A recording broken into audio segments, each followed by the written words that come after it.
We be live. Hello, Durud and Shalom. Welcome back, everybody. As per usual, everything's kicking off the second that we go live. They're striking some major cities inside the Islamic Republic of Iran, so namely Shiraz, and we're hitting some blasts out of Isfahan. So we're looking at the central part of Iran, the middle part, much more inland, as long as the entire southern coast is now once again receiving another consecutive, I think, 10th or 11th night of bombing. In response, right now, we're getting news as of 3 minutes ago that the IRGC missiles in retaliation are striking Kuwait, Bahrain, but also Jordan. And some preliminary reports that perhaps these missiles are also striking more housing units for the United States troops in the Jordan base.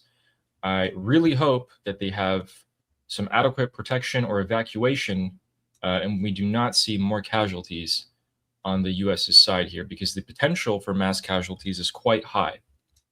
These housing units, or CHUs as they call them, are not equipped whatsoever to handle any sort of bombardment, much less ballistic missiles. Armin, have you heard anything today that's out of the usual in terms of the Islamic Republic? I mean, I have heard many unusual things, which is usual for the Islamic Republic, but you need to be more specific. What's the headlines coming out of the Islamic Republic that you've seen today? Anything interesting? Well, right now, there's a huge reaction to IRGC's interview. There's a lot going on about that. Like, that was a bombshell. Everybody's talking about that. But did you have something else in mind? It turns out that the interview was an hour and a half long. I thought it was Yep, 5 minutes. And I no. was listening to Morad Vaisi last night, and he brought some really interesting points about that interview. I don't know if you listened to him as well, but guys, the foreign minister of the Islamic Republic interviewed yesterday, and he said a lot of things. Of course, he said them on purpose, but it looked like he wasn't supposed to say them. So he actually fully stated that the leadership of the Islamic Republic right now, the IRGC commanders and the other officials, they're hiding in tunnels. And in the tunnels, once they go in, they can't come out for a few days because they're worried about they got fined out because of the Mossad spies. Then he stated that those infiltration at the highest level of the IRGC leadership and decision making, so we're talking the top 10, top 20 people, and not just the lowers. So, I mean, he actually said when these people are in the tunnels, you'll find this interesting. So there's some similarities with Hezbollah. So Adachi was saying that when the commanders are in the tunnels, and the person interviewing him was confirming this information, yeah, we go into the tunnels, we bring oxygen with us, we bring oxygen tanks. And that's because Nasrallah, the former leader of Hezbollah, the way he died was they bombed his bunker and the bunker closed. You couldn't get out. But also, none of the other terrorists could get to him to clear out the bunker. So he actually ended up suffocating in there. And these IRGC commanders didn't want that to happen to them too. So they're going to die. They're fearing that they're going to die just like those terrorists, but in their home country. And this is something that they never would have thought would happen to them. They're terrified. They're terrified. Yeah, absolutely. So we actually have some images to show you guys about the explosions. Oxygen is very explosive, guys. So from a physics level, you could technically pump a lot of oxygen into these tunnels or Pickaxe Mountain or whatever, and pressurize that oxygen in there, and just get a little lighter, like in the movies, and chuck it behind you right into the chute. And yep, that mountain's going to be flying soon. So we have some of the images here, and I would like to show you guys that. If it would let me. Let's get this copy post link. And then we'll go into the map and show you guys all of the other things that are happening as well. So Armin's favorite city in Iran is currently being bombarded. Oh, no. Well, the mountains. So it's not the actual city, guys. It's the mountain industry and missile cities that are around the city. These have not been hit. This is the first time that we're seeing images of these explosions coming out. This is 100% verified. A ton of people in the city got to hear it. And they're saying three things. They're saying the car industry that produces cars and trucks has been hit. The electronics producing industry has been hit, and they believe that there's some sort of missile city there as well. And it's another type of industry that was hit there as well. So much light going on here, guys. It's like 1 a.m. I think, yeah, it's 1 a.m. in the morning over there right now. They're getting hit.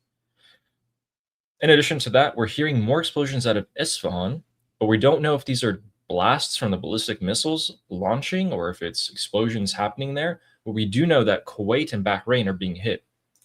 Speaking of Bahrain, I actually started feeling a little bit of sympathy for Bahrain, like a tiny little bit, because, oh my God, why is it like it's not going Well, I in? feel a lot of sympathy for the people, not just the. Oh, yeah.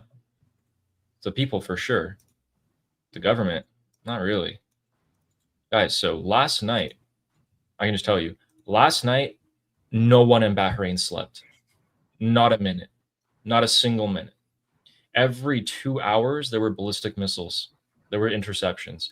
There was the U.S. Embassy telling people to clear out, that they're targeting downtown of the major city in there. And they did, and they scored direct hits. Bahrain and the rest of the Persian Gulf Arab countries don't like when you take videos and pictures of these kind of things, so they have put a huge tight lid and it's illegal, but they still get out. Here's what's annoying me a lot. Armin, did you hear about Qatar again? Were they targeted again? No, so Qatar's not targeted at all. Qatar reached out to Witkoff and Kushner, and they're pressuring Witkoff and Kushner really hard to, as you guessed it, talk. Another country that's pushing for talks at the moment is your very own favorite stan, Pakistan. Shahbaz Sharif has ordered the Interior Minister of Pakistan to deliver a handwritten letter to someone in the Islamic Republic. Is it Mujtaba? Is it Ghalibaf? We don't know. I don't think they know either. But both sides are doing their best to draw the United States back to the negotiating table. And I'm not sure if it's going to cut it this time. Dan Kane and Brad Cooper are conducting operations, setting themselves up for a massive campaign across the entirety of Iran. And I don't know if you can really stop them at this point. I mean, think about the logistics that came into play. You pulled the USS Boxer here, 3,000 Marines. There's another 50,000 land troops comprising of the different Marine MOUs and the 31st Airborne. There is a pretty interesting image circulating right now, particularly among Israeli channels. And I'll just describe it for you right now. If you take a look at the map of Iran right here, the idea is that Israel and Iraq, and to a lesser extent Azerbaijan, attack the northwest and west of the Islamic Republic of Iran, while the US invades from Kuwait with the help of the Persian Gulf Arab countries and the entirety of the southern coast. And then, weirdly enough, Pakistan, because of their treaty with Saudi Arabia or something, invades from the southeast. Now, I've seen this image a lot, and I am very, very skeptical of that. I think it's low-key a little bit BS. What I did think was interesting, though, is that, well, you technically could land Marines, as Armin's been saying, in Shabahar here, and work your way inwards from there. But it's pretty hot down there at the moment, and the IRGC are counting on that heat for nothing to happen. Armin, do you think there could be a scenario where these Persian Gulf Arab countries or Pakistan actively join in with troops? Troops? What troops? Do they have troops? Did they get troops? I think so. I think they have a couple. 5? Okay, the only countries in the region that have troops is Turkey, Egypt, and the Islamic Republic, and Israel. True. I mean, on Do you a think big there enough could be? level. Yeah. Do you think there could be a case where Pakistan potentially joins in if they're pressured by the U.S., or do you think they'll choose their neutrality stance? Pressured by the U.S. or pressured by Saudi Arabia? Both, Oh. because they have a defensive alliance. So I don't think Saudi Arabia is going to be invaded here, but Well, I yeah, mean, no, but Saudi Arabia will be bombed. The Islamic Republic's main leverage will be to try one of the to try to close the bubble mandab. So that would require attacking Saudi Arabia. So it would be interesting if Pakistan basically gives up on their. Ooh, you know what? You know what would be interesting if Saudi calls upon Pakistan to get involved in defending itself, and Pakistan basically does pretty much like a weak response, kind of like yeah, for example, um, Russia and Armenia had a defense pact, and they didn't come in defense, but they should have came. They should have came into the defense of Armenia, and they didn't. When Azerbaijan attacked them, so Pakistan yeah, might be able to do the same. Like, sorry, we didn't really mean it. That would be interesting if that happens because it demonstrates to all the Arab countries in the region that it's either the Americans or the Israelis. Like, China is not going to save you. India is not going to save you. Pakistan is not going to save you. You're not going to save each other. It's yeah, just either United States, and United States is not interested, so it remains Israel. yeah, yeah. I largely think that as well. Now let's take a look at what is happening on the ground here to prepare for this invasion. What is the Islamic Republic doing to counter it? So the Islamic Republic IRGC is actually moving tanks. They are moving tanks from Isfahan, which is the central part of Iran, into somewhere along the southern coast. Mute that as well. So they're moving these in preparation for a potential, land invasion here, either through Kuwait. Now, here's what I don't know: is that the only information we have is that this tank was last seen south of Isfahan. We don't know if it's going towards Kuwait, the west side of Iran, or if it's going to the southern coast. It would be safe to assume they're reinforcing both locations. So the IRGC are actually getting prepared to fully fight the Americans here with whatever tanks that they have left. And so that was here, guys. That was on this road last seen. Was the best information that I could find. Again, it could go here, or it could go all the way down here.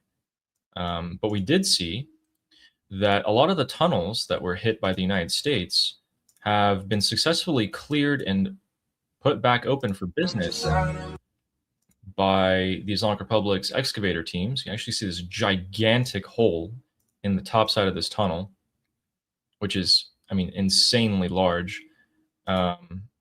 Just take a look at that again, actually. You're coming out of the tunnel, and it just looks like that.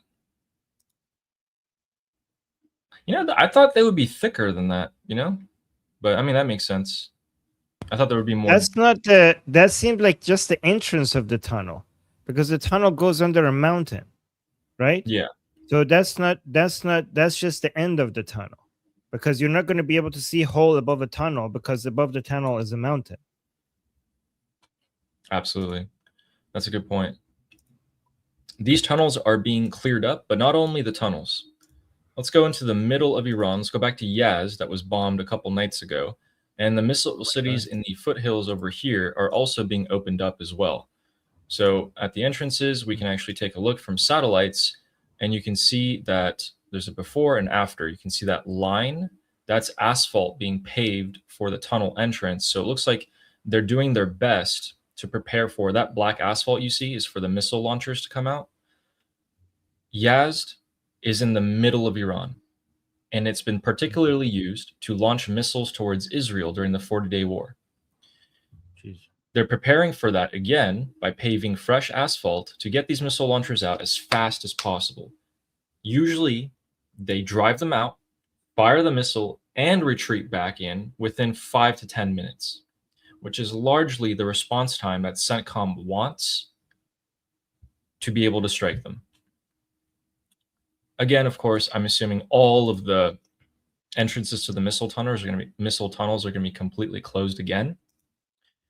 And we can see that they've been moving their way further up into the middle parts of Iran, with even an explosion there. So let's go to Bandar Abbas By the here. way, fun fact: Yaz is also where Iran's main Zoroastrian temple is. So just The heart of Iran. Isn't Yaz like pretty much the center, like the very center point very close to Yaz. of the entire country? It's right here. Yeah, actually, yeah, very close. How symbolic. We have big news for the Strait of Hormuz. The Islamic Republic has not stopped hitting ships, but right before we get into that, we told you guys yesterday that the port you need to watch out for, and is going to be mentioned a lot coming up, is this port, Rajai Port, because it handles 90% of all container shipping going into Iran. That port is now pretty much isolated, and actually, if you were to be there right now on the ground, just up ahead, you would see this scene. You would see a couple miles of cars backed up. Look at that, just a line of trucks backed up for as far as the eye can see, because the bridges were hit surrounding these ports, and a truck thought it could get up the slope, the dirt slope that they made around the bridge, and the truck definitely could not make it. So everyone else is going to have to pay for it. He's going to zoom in here. Yeah, so there's that container right there, and that truck is holding up probably 10 miles of traffic both ways. That is a logistical disaster. Not because they can't get this one truck through, they can eventually. But if that truck can't get through and has a container on it, other trucks won't be able to get through. And they're going to have to slow down their traffic a lot, which helps the United States in terms of a coming invasion. Armin, do you want to take a guess as to how many ships they hit in the last 24 hours? Is it one? Oh my God. Let me give you guys options here. Everyone, 1, 2, 3, or 4? 4. Let's see what people in the chat say. 4? Oh, 3. No, I'm gonna go. You guys say 7. 7. That was Someone not in said the 7. option. 3, 1. Okay. 3. If you go according to the IRGC, they fully blew up 2 ships. Oh, there. Okay. But if you go with reality, it's no, 2. no. Here's the correct answer. Oh, what's the correct answer? Horse. That's the correct answer. Absolutely. Okay. Oh, okay. So we actually had 2 ships hit. They're both on fire. The fire hopefully is out at this point, and they were both hit. One here and also one here. This one was hit a little bit later on last night. So they're both using the southern route, which is the US protected route, and still ships are getting hit pretty hard, which is causing Brent oil prices to jump up, and I think it's near $90. I see 83 right now. It took a little dip. That's great. Sweet. Do you think that we could see $200 per barrel oil reserves if things escalate and if we don't have enough replacement? You know, we have sanctions on Russia just added. The blockade is back up. The sanctions on the Islamic Republic's oil is back on. There is not that much of a, there's not that many other places that we could get extra oil from to basically make up for the low strategic oil reserves. And we're seeing threats to bubble mandate as well, which could reduce exports from Saudi Arabia. Where we could see, if we get major escalations, we could see $200 per barrel oil prices. Do you think? I think, yeah, we could see 150 for sure, because as you just said, we don't have much oil reserves left. Most countries around the world are running on fumes. If this conflict prolongs, guys, I think gas in the US is already going back towards $4 a gallon on average. It's going to go much higher than that if this keeps on going. Wait, what do you ended think up about being this? The right answer? 3, 4 horse? So the UK MTO, the most official maritime trade organization in the world, said that 2 ships were hit. One was able to keep on moving, but the other one wasn't. And I think it was starting to be towed by some tugboats. But it looks like, still got some trouble down there. What was I going to ask you? What did you just say? We'll come back to Oil it. prices. Oil prices. Oil $200. prices.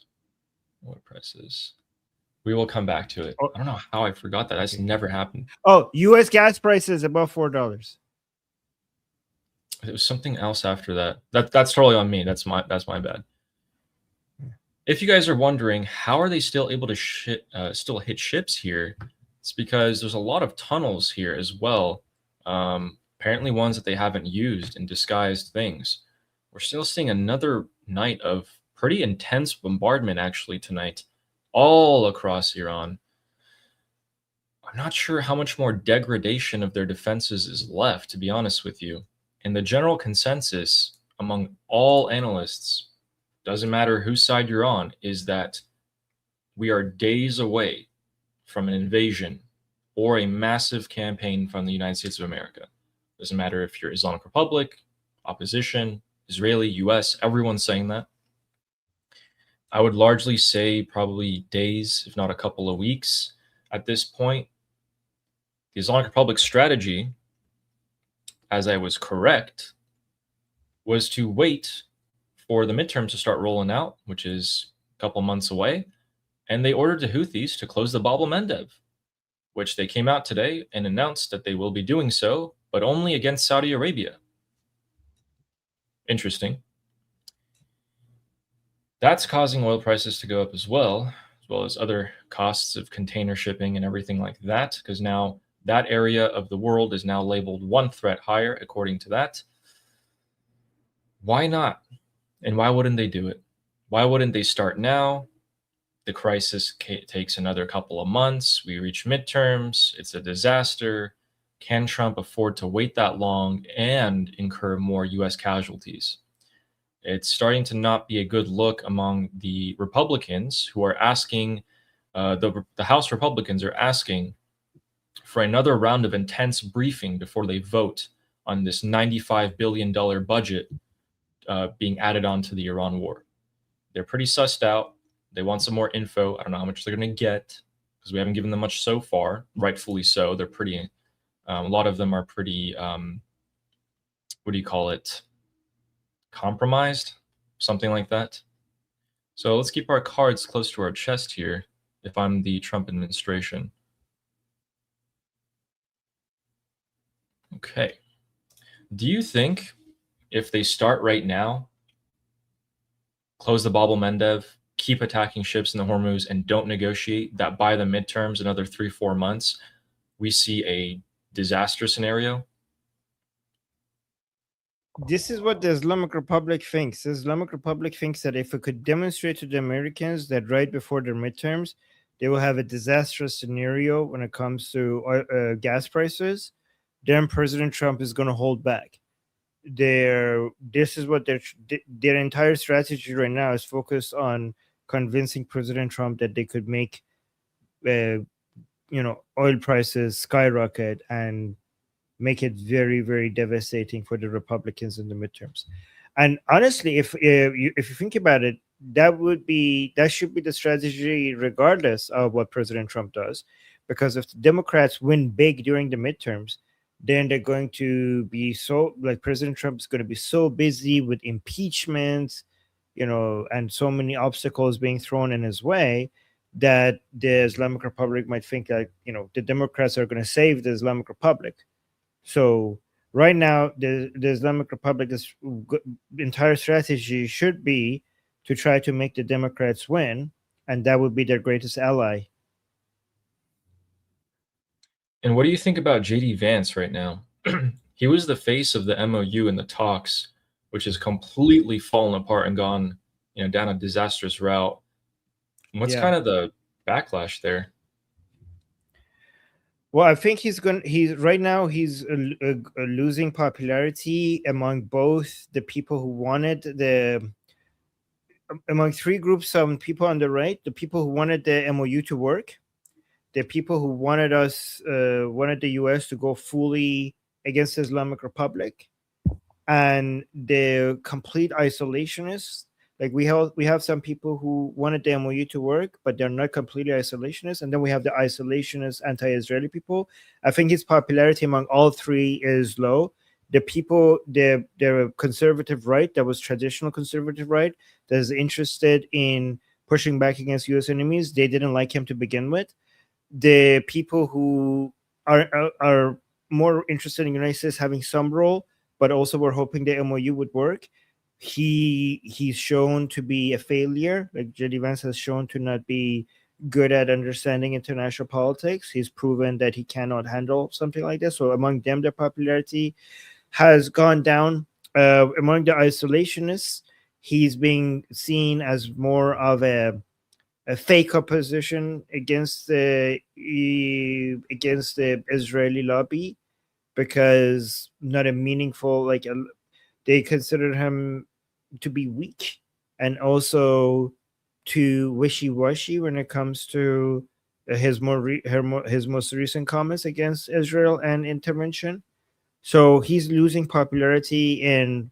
I mean, things could change around for him in a positive way, but right now he had a huge lead over Rubio, and that gap has been severely is now a lot smaller than before. Yeah, it's a lot shorter than before. And Rubio's been pretty active here, setting himself up. He just met with the president of Lebanon, and today, for the first time, Lebanon, the US military, and the Israeli military are conducting joint operations in Lebanon to test out, can the Lebanese military, with the direction of the US, perform. So I guess we're going to find out pretty soon about that. We do have US troops in Lebanon. People feel, I think people fail to realize that. Well, we called this out a few weeks ago as the treaties were being made. In addition to that, did you see Baghai, or Baghai, whatever the hell his name is, the spokesperson, Bagbouri, the spokesperson for the foreign ministry came out and said something. It was a little different than his usual speech. There's a couple things in there. Okay, I took a listen, and he said, yes, we, the Islamic Republic, we can't trust the US because they're untrustworthy and they broke every single clause of the MOU, and that's why we don't abide by it anymore. But if the US wants to talk, I mean, we can talk. Yeah. These people, they're bloodthirsty, child-killing Zionists, but we can talk with them. Bubble talk. Yeah. Sure. Okay, buddy. Very, very tough. You're a big boy now. Such a big boy. Big boy. Very tough. Very scary. They asked him, these Iranian journalists are asking him, they're like, hey, so are we really attacking ships in the Strait of Hormuz? And he's like, me? He's like, and he said, quote, I kid you not, word for word, he said, we are not attacking any party, and the strikes we are carrying out are defensive and target U.S. bases and facilities. Oh, are they now? Is that why you're hitting the Kuwaiti power plants every single day? Is that why downtown Bahrain's being struck? I did not know that. Interesting. Well, do you want to see a delusion at a much, much higher level, Ali, than that? So, guys, you thought the Islamic Republic sounded ridiculous till now. Okay. Oh, I think I know what you're going to show. Oh, you know? Okay. I have this clip as well for you guys. Yeah, can you please? Oh my God, please. This is, guys, please listen. This is a different level of cuckoo. All right. So, guys, given that the Islamic Republic has so far delivered on so many of its promises in sinking USS Abraham Lincoln, delivering a heavy blow to the Americans, wiping out Israel, this guy wants to go on a higher level. Okay, this guy wants to escalate. This guy thinks big. He dreams big, and Look at this. Okay, so let's see what this person thinks. By the way, this guy is a big deal, by the way. This is not your average mullah. Sometimes we play you a video about like a mullah giving a sermon in this small little town in a mosque or like a not famous mosque or Husseiniya. This guy is Panahian. This is like top influencer, big deal mullah. All right. So look at Big what turban. Big. Okay. وقتی که الان شروع کردیم به منطقه رو آزاد کردن، خدا میفرماد خب من پاسخ شما رو چجوری میدم؟ جهان رو به قدرت شما آزاد خواهم کرد. Ooh. So he's saying once we start liberating this entire region, God would look at us and we're like, okay, how would I respond to this? Let's liberate the entire world with your power. So the Islamic Republic is first going to liberate means Islamize, liberate the region that they're in and then the rest of the world. Okay, watch this. چرا دیگه انشالله نگفتید؟ He says, what? He told his audience, why are you not saying inshallah? And the people are like, oh, inshallah. You know what this is? This is the please clap. You know, you got no. Do you know what please clap is from? What was it? Bush brother, George Bush's brother, Jeb Bush. Please clap. So he basically says, why are you guys not saying inshallah? And the crowd says like, oh yeah, inshallah, inshallah. Okay. So, چرا دیگه انشالله نگفتید؟ نه یک کمی داشتی فکر میکردی. are like, oh no, that was not good. You guys were thinking about it. Like it seems like you guys have doubts about. So guys, not even these people are believing this stuff like that. Like, why are you guys not being responsive? Why are you guys not enthusiastic? Are you guys doubting this? شما خواهید دید به زودی. Guys, they're being bombarded every day. They can't even keep hold of their own country. And this guy comes out in front of them. He's like, yeah, we're going to take over the world. Why are you, wait, what? Why does anyone clap? Yes, please clap. Okay, but it gets worse. It gets worse. فکر می‌کردی و شما خواهید دید به زودی در مسجد جامع خرمشهر شما نیرو میاد ثبت نام میکنید برای اعزام به اقصی نقاط جهان که چون دارید جهان رو از یوغ ستم آمریکا آزاد میکنید. So he's saying soon you will see that in the city of Khorramshahr, people from Iran are going to go register to go liberate cities all over the world. So he's saying, guys, not only the situation that we're in right now will be resolved, pretty soon, you're going to see that we're going to have registration booths where you're going to go and be like, okay, we're going to send you to liberate Frankfurt. You're going to go liberate Tokyo. You're going to go liberate, I don't know, New York. You're going to go liberate, I don't know, Buenos Aires, Rio de Janeiro. Buenos Aires. All Yes. of them. So he's saying, yeah, and he's saying this is soon will be the case. So first we will win this war against the Americans and Israelis. Then we will liberate the region. And then soon you're going to see us having booths everywhere where we're going to deploy you into liberating multiple cities. Like we're going to basically Islam. Liberate means like take over with Islam. Like all of these countries, we're going to deploy troops and liberate all the people there. ما انشاءالله جهان رو آزاد خواهیم کرد و we, inshallah, we will liberate the whole world. این وعده خداست برای ما. This is God's promise to us. الان بی برقی و بی آبی که نداریم الحمدلله. And like right now, the situation we have no, like we have short electricity shortage and water. Oh no, we don't have any water. As a God, thank God, we don't have water shortages, which is like bull crap. They do have water shortages. Oh my God. Yeah. So he's saying, don't worry. Right now, we have electricity shortages and not water shortages. But he corrects himself shortly after, right? But like, don't worry. We're going to fix this pretty soon. And then we're going to basically dominate the whole world. الله انشالله. یعنی البته تو خوزستان اهواز به من دیروز گفتن که آقا بگو اینجا بی برق میشن مردم خیلی هاشون بی آبم میشن. Like, but in Khuzestan, when people don't have electricity, they don't have water either. That's bullcrap. The entire country is having a water crisis. وابستگی داره اینها با هم دیگه. یک کمی اینا رو تحمل بکنیم، میدونید چه اتفاقی میفته؟ آب و برق جهان رو از دست ستم صهیونیست ها آزاد خواهیم کرد. So he's saying, don't worry, guys. Not only we will have electricity soon, if you could just be patient just a little bit and tolerate these hard conditions where we're having electricity power outages, not only we're going to have electricity for ourselves, we're going to liberate electricity from the hands of Zionists for the whole world. So the whole world was going to have free water and electricity, because the evil Zionists were going to liberate the electricity from the hands of the Zionists, and the whole world will have, guys, Americans, these mullahs are going to give you free electricity because they're going to free the electricity from the hands of the Zionists. And The everybody will get, Jews. the Jews are holding back the electricity.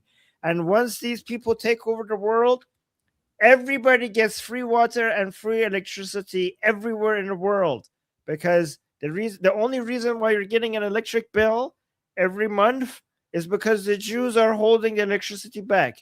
Once these people liberate the electricity from the hand of the Jews, you will all get free electricity, apparently, according to this guy. So let them just come and take over, I guess. Later, or I think it was later in this video, there's a longer portion, and he says this: we have to invade Kuwait from, Ahvaz, Khuzestan. We have to invade Kuwait from the southwest of Iran, and once we take Kuwait, because we have liberated one country, God will give us another 10 countries just out of thin air have been liberated. And so every country we liberate, we get another 10 for free. It's like a buy but one, wait, get 10 there's for more. Yeah, but wait, there's more. If you buy now, you're going to get 5, countries as well for free. If you liberate country today, you're going to get 10 more for free, but you have to call now. He's such a clown. See, guys, these guys are genuinely, a lot of them are disconnected from reality. Like, you look at the old congressmen, disconnected. Some of these guys are as well, but a lot of them are in on it. A lot of them know how bad it really is. If we go to the northeast of Iran, okay, one of the most water-rich parts of the world, you can see it's just completely green, this entire area. In this area, as that head Durka was saying, in one of the most water-rich areas, this guy in Farsi is telling us, I live in Gorgon. Okay, it's green everywhere. There's water everywhere. I have water for 2 hours a day. The other 22 hours of the day, I don't have running water. That's the reality across the entire country. They have water for 2 hours a day. And that guy's saying, I know there's some outages. Yeah. I actually have proof that their own people are crying. Look at this. This is one of them. Look at how angry she is. آقایون مسئول چه غلطی دارید میکنید؟ چه غلطی دارید میکنید؟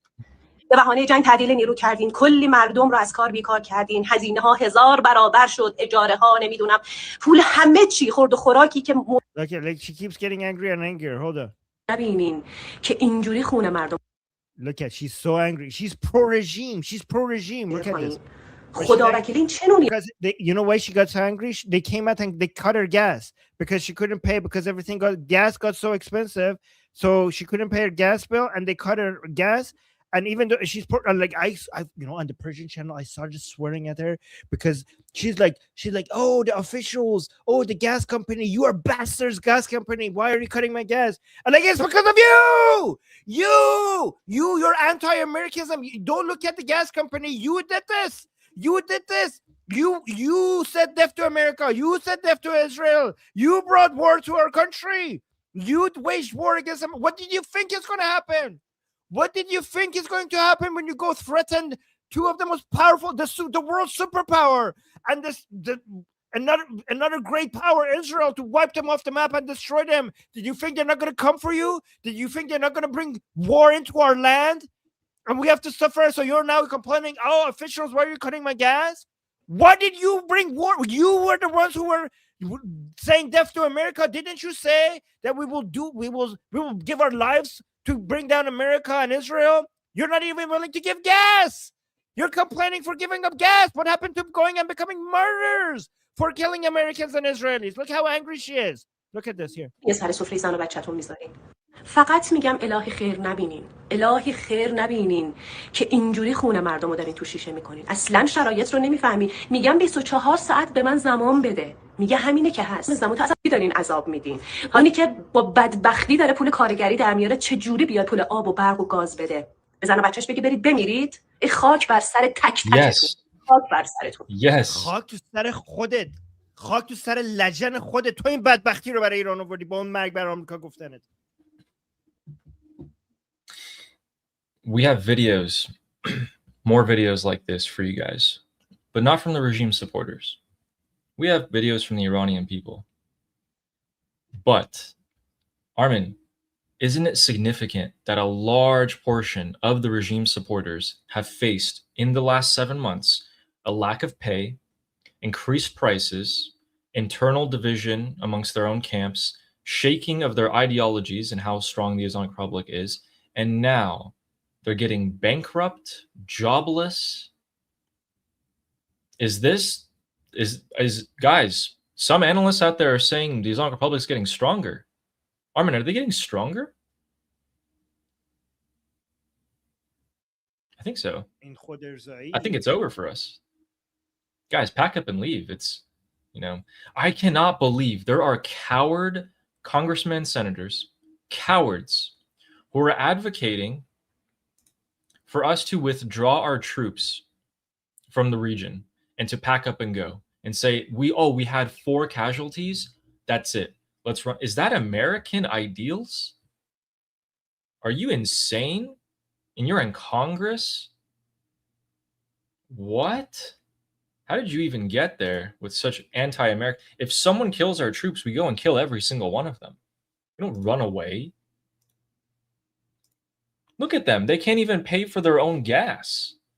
It's a country on collapse with its 1% supporters. I genuinely don't understand what goes through the minds of some of these idiot Democrats who are just, there's an easy scenario here. You support your president in getting rid of the biggest threat of this century, and we're almost there, and you're getting in the way. You're getting in the way, and you're hurting more Americans by getting in the way. We have some clips from Iranians inside of Iran, and then we have some interesting perspectives to show you. The first one here will be this.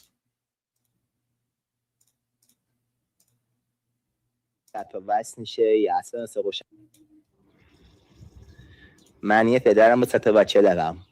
2 مرتبه برق اینجا قطع و وصل میشه یا اصلا صبح و شب نیست. I'm a father with 3 children, and the electricity just keeps on getting cut. خیلی از مواد غذایی هم مگه بین با 1000 زور بخریم و بگیریم و بیاریم بذاریم تو یخچال خراب میشن چون برق نداریم.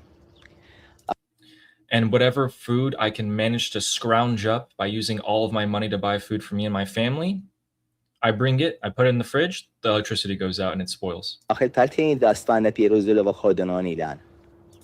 How are they telling us that we're winning?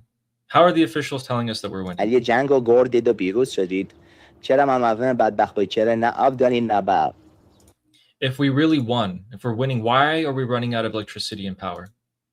آخه چطوری میشه تو این باز زندگی کرد؟ How are we supposed to live?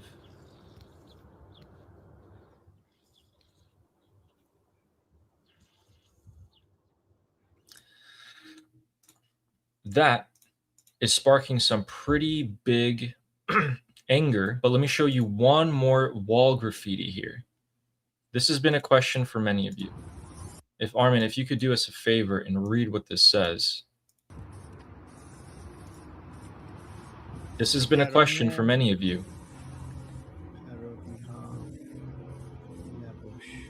Oh, I was mentioning this earlier. Saying, don't worry about the destruction. آزادی برای برآبادی. Wow. ارجحه. Wow. Guys, so many have been saying, guys, like, we shouldn't hit the infrastructure. We shouldn't hit the infrastructure. Some people are saying, like, well, the only way to attack the Islamic Republic right now and to hit them hard is to destroy some of the infrastructure. But then some people respond, but what about the Iranian people? What about the Iranian people? If we hit their infrastructure, this will harm them. This will hurt the Iranian people. So this person in Iran is writing on the wall, don't worry about the destruction. Freedom is a priority over prosperity. Is that what the right translation? Freedom is more important than prosperity. So he's saying, if you have to take our prosperity away to give us freedom, we want the freedom.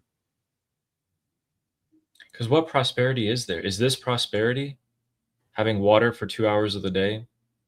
You spend all your money, 300% inflation on food in the last 6 months. You go spend all your money on food to feed your kids. You bring it home, the food spoils. You have no electricity. Of course, freedom is more important than this prosperity. That is not the only thing happening. We actually by the way, have, I think, can I just say something? Once you have freedom, you will eventually get prosperity. Absolutely. Absolutely. Let's go back to look at this. Somebody said what I just said in a better way. Prosperity follows liberty. That's a better way of what I just said. Ooh, that should be your motto. Yeah, prosperity follows liberty. That's a good. Yeah, that's it. That is my motto. That's very good. Nobody phrased Put that in your bio. Yeah. We should put that in our bios. Yeah. Guys, the city of Kermanshah, the west of Iran today, had an interesting event happen. This was last night for us, early morning for Iran time.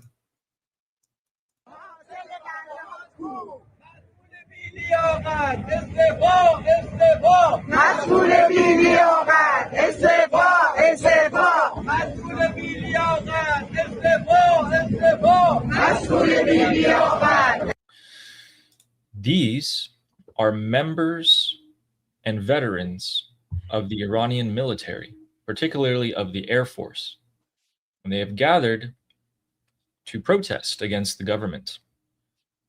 They're not pro-regime.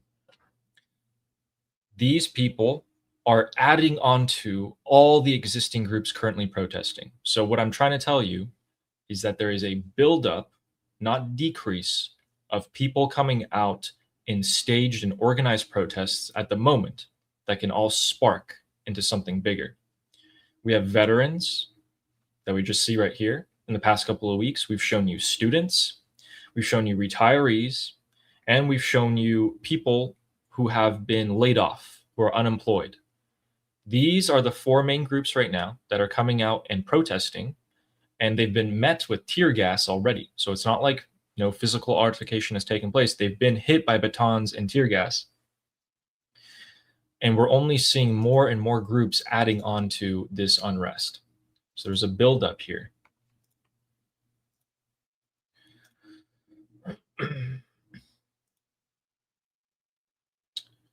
All right. With that, I'm going to give you guys some breaking news because we actually do have some. Another ship has been hit again right now. I'll show you guys the details of this by UKMTO.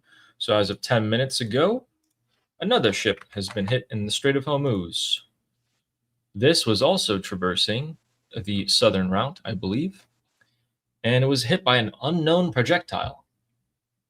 Who knows what that could have been? Let me show you. Who knows what that could have been?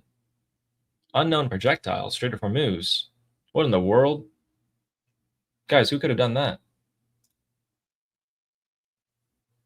So that makes it 3 ships in the past, 24 hours now. I think a ship's being hit every single day.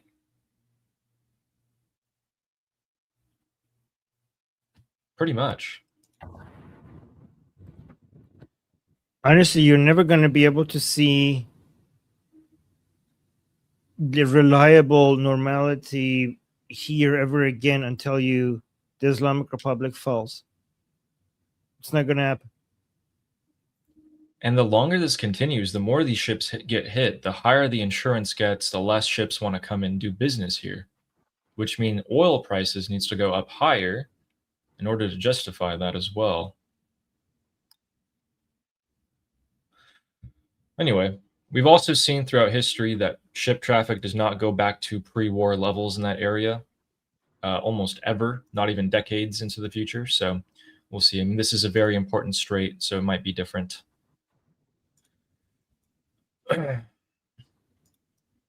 What we have here is a Durka video for you guys. Actually, no, that was the one that you showed.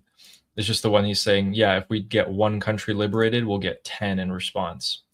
Well, so let me show you guys this instead. Let's get a little bit of a laugh out of this one. Does anyone know what an MQ-9 Reaper drone is?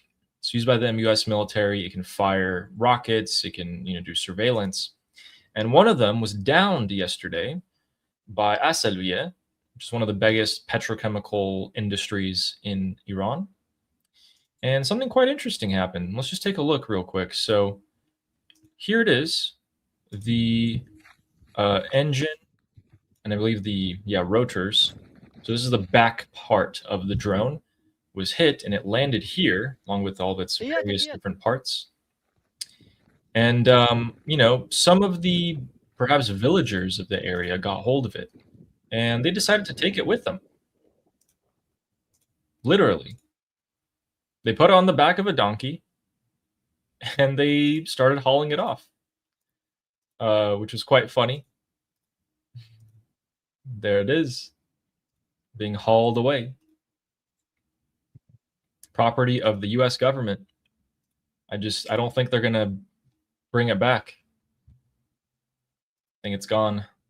That's going to end up as some sort of trophy in someone's, village room there.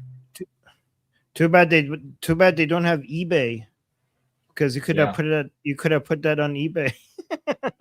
Yeah, that would set them for life. Probably. I'm pretty sure the IRGC is going to come take that. Yeah, from them. Yeah, definitely. Because the IRGC wants to study that and try to figure out how these things work. Yeah. Let's take a look at. I have a little special segment for you guys. Okay, we're gonna have a bit of a laugh here. You guys ready? So, Armin and I, we give you guys some analysis, right, on the Strait of Hormuz, on Iran, on the Persian Gulf Arab countries. Let's take a look and see what the versions of us on the Islamic Republic side are saying. Okay, let's take a look here. Let me make sure this is there. Yep, cool.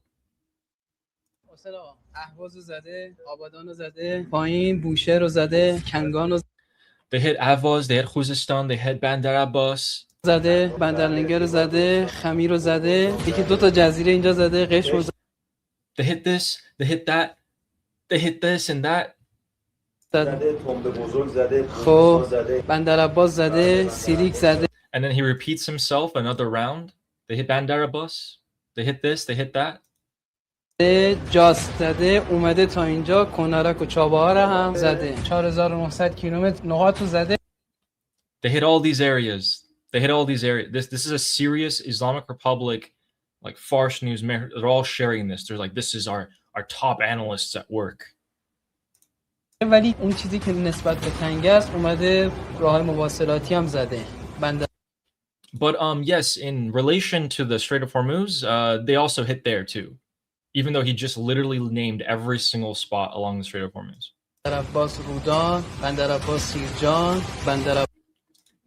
He's saying Bandar Abbas over and over and over again. Guys, these are the top analysts according to Islamic Republic state media. See if they have anything new. بندر خمیر به سمت لار دوباره بین بندر خمیر و بندر لنگه رو هم زده. بندر خمیر و بندر لنگه یه مسیرن که منتهی میشه به بندر عباس.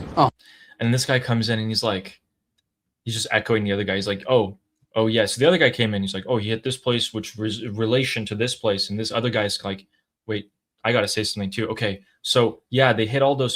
He repeats it. They hit those places in relation to Bandar Abbas and in relation to these other places. Yes, they've hit them. توی اون مسیر پل و تونل زده. اینجا زده عملیات تاکتیکی ما رو تضعیف کنه. این راه مواصلاتی هم برای پشتیبانی زده. کلا اساسا میخواد بیاد تنگه رو از دست ما در بیاره. So they hit these places a lot, They hit these places a lot, and yeah, they're trying to take the Strait of Hormuz from us. همه این عملیات رو داره انجام میده که قدرت عملیات نظامی ما رو و اشرافمون رو روی تنگه و They're performing these military operations to decrease our military power. این سواحل دریاییمون کم کنیم. ما هم کم برابر داریم پایگاه نظامی داریم، یعنی ما هم قدرت نظامی او رو داریم تضعیف می‌کنیم. But we are hitting their military bases several times over than they're hitting us. We're also decreasing their military power. اما چیزی که اینجا مهمه اینه که اگر اون راه مواصلاتی زده و الان کویت زیر ساخت‌ها خورده، به نظر میاد این کفایت نمی‌کنه. یعنی حداقل الان در مرحله بازدارندگی دو طرف نیستن. اگر بخوایم کل این معادله رو به نفع خودمون What does that even mean, Armin? What does that even mean? Wait, played it again. What did you say exactly? Like, what did he even just say here? الان کویت زیر ساخت‌ها خورده، به نظر میاد این کفایت نمی‌کنه. یعنی حداقل الان در مرحله بازدارندگی دو طرف نیستن. اگر Oh, so he's saying that basically both. He's saying for Kuwait, we haven't basically went to hitting their infrastructure. I think if that's what he said. So both sides are not going to higher levels to demonstrate their deterrence. I think he's saying both sides are basically avoiding going on full infrastructure hitting. So I think basically both sides could go extra hard on hitting infrastructure. I think that's what he meant. You want to go back a little bit to make sure? Yeah. او رو داریم تضعیف میکنیم. اما چیزی که اینجا مهمه اینه که اگر اون راه مواصلاتی زده و الان کویت زیر ساخت‌ها خورده، به نظر میاد این کفایت نمی‌کنه. یعنی حداقل الان در مرحله بازدارندگی دو طرف نیستن. اگر بخوایم Okay, so yeah, basically like we have hit some of their infrastructures in Kuwait, but it's not enough. So both sides are not really at the level of showing deterrence. They hit infrastructure in Kuwait. Kuwait has 16 power plants in total. I think about 2 or 3 of them. But he said it's not enough. And then he's also making it out like they're not even suffering any real damage. It's just so ridiculous. After, by the way, this video, how long is it? 1 minute and 30 seconds. So far, he spent 60 seconds of it just saying we hit there and there, and they hit there and there, and they hit there. کل این معادله رو به نفع خودمون تغییر بدیم. یه راه خوب تجربه جنگ رمضان نشون داد که Look at that sick edit. Look at this. خودمون تغییر بدیم. یه راه خوب. Oh my god. تجربه جنگ رمضان نشون داد که توانمندیشو داریم اینه که چاهای نفت امارات، قطر، بحرین، عربستان، کویت رو کلا بزنیم.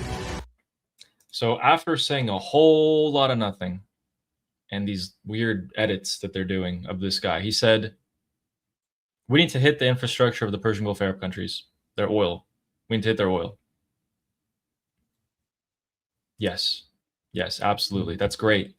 Thank you for your analysis. That's going through every single Durka regime supporter channel right now, and people are both making fun of it and both being like, yes, he's right. He's absolutely right. You know, they have been communicating that they haven't been really hitting oil infrastructure as much as they could be, and they feel they think like that's a card that they're leaving for if things get really escalates, right? So sometimes they do hit energy infrastructure as a warning, but their understanding is that most of their focus has been on either US bases or sometimes commercial areas or residential areas. What their understanding is that if they focus all of their missile and drone power on oil, energy infrastructure, and water desalination facilities, that's their most amount of pressure that they could put on not just these Arab countries, but the entire world economy. And that's what they're trying to communicate, that we still have that card to play, and we haven't really played that card. But the reason why they don't use it is because if you escalate to that level, there is nowhere else to go. Also, if you escalate to that level, then you might unite the whole world against you, not just United States and Israel. Absolutely. You're absolutely spot on. So what is their strategy? Is it just to wait it out, die by 1,000 cuts, maybe try to find some sort of escape here? Is to just keep reminding them that they try to show to the world that they can do this. So if I was me, what I would do, like if I was Islamic Republic, they're being strategic, is, for example, I could hit something in Saudi Aramco that is not critical, but it's right next to it, to show, like, somehow demonstrate that next time it could be hitting something significant. Right, because if we go to that, if we open that chapter, if we go to that level of escalation, here's what the United States would do then. Then they will go with power plants, right? So right now there's a game of chicken. United States was saying we could go for power plants, and that would be devastating. But if they go for power plants, then Islamic Republic would go for oil infrastructure. But the Islamic Republic is saying, I go for oil infrastructure. But the problem is that if they go for oil infrastructure, the United States could go for power plants. So they have to see who blinks first. And we've been saying this for, I don't know how long. The problem with the oil infrastructure is that you don't really need to be that good to cause a lot of damage. You know what I mean? Like, your missiles don't have to be that precise. Yeah. And your drones also. And there's so much infrastructure that is hard to defend all of them, especially because most of the defense systems they're just so much to defend. There's just so much to defend. And the best things are being kept for US bases.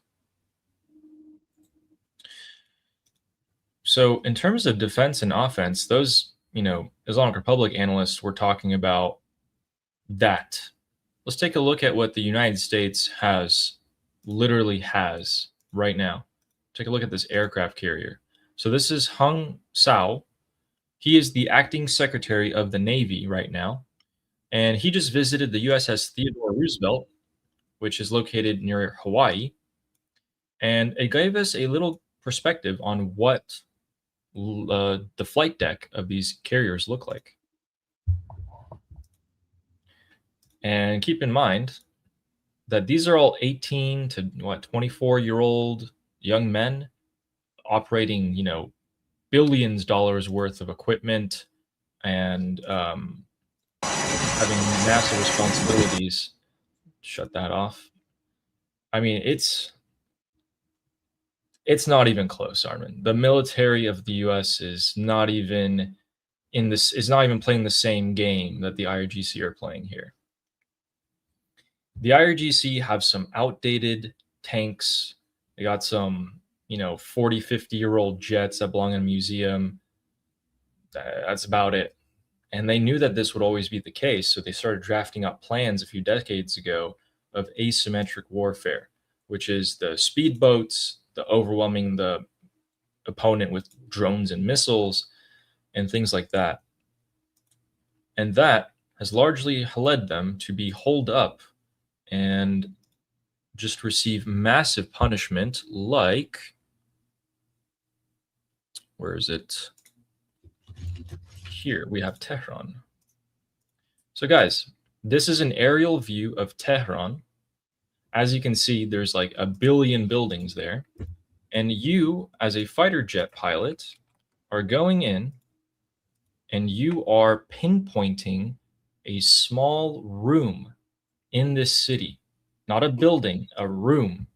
And you are striking that room with precision never seen before in the history of humanity. Let me show you an example of that. This is what the US and Israel's capabilities are. These are floors of a building here, right? In that city that I just showed you. How many buildings are in there? There's like 11 million people who live in this city. Mossad in the US and the IDF work to find information on where they're hiding, and they find the exact room, the exact time, and they take them out. And the IRGC are hiding in tunnels for days on end right now. Right now. I'm not saying before, right now. This is what they're dealing with, and they largely believe that they can weather this storm. The US is going to come take the Strait of Hormuz, and then they're going to come back to negotiation and just demand the same things that they've always been demanding, and they'll keep power. All these IRGC officials want is just to keep power. That's all they want. Is there anything else? Like, do you think that's right, that they just want to weather this out? Even if the south of Iran is given up, they'll still hold on to power and everything's going to be okay? Because what's the alternative? I mean, they don't think it's going to be okay. But if they give up, then they'll die. They'll be torn to pieces. Like what? I mean, think about this, Ali. Imagine if you're an Islamic Republic high-ranking official. What would you do? Just give me the option. Like, if it was you, what would you do right now? If you had the choice between surrendering, trying for negotiation, and trying to come up with a deal, or continue fighting, what would you choose? You know, the overwhelming majority of them, which have the blood of the people in their hands, there's no options. I know if I surrender, I'll be tried and put on trial and executed eventually. If I keep fighting, I will still probably die, but I might live, maybe. Willing to take that bet. And if we surrender, the people are just going to kill me anyway. Mm-hmm. So... And you can't defect. You can't defect because you're too. I'm talking high ranking, like something that people will not forgive. Yeah, this isn't Nazi Germany where you're a useful rocket scientist. All you know how to do in the IRGC is murder innocents.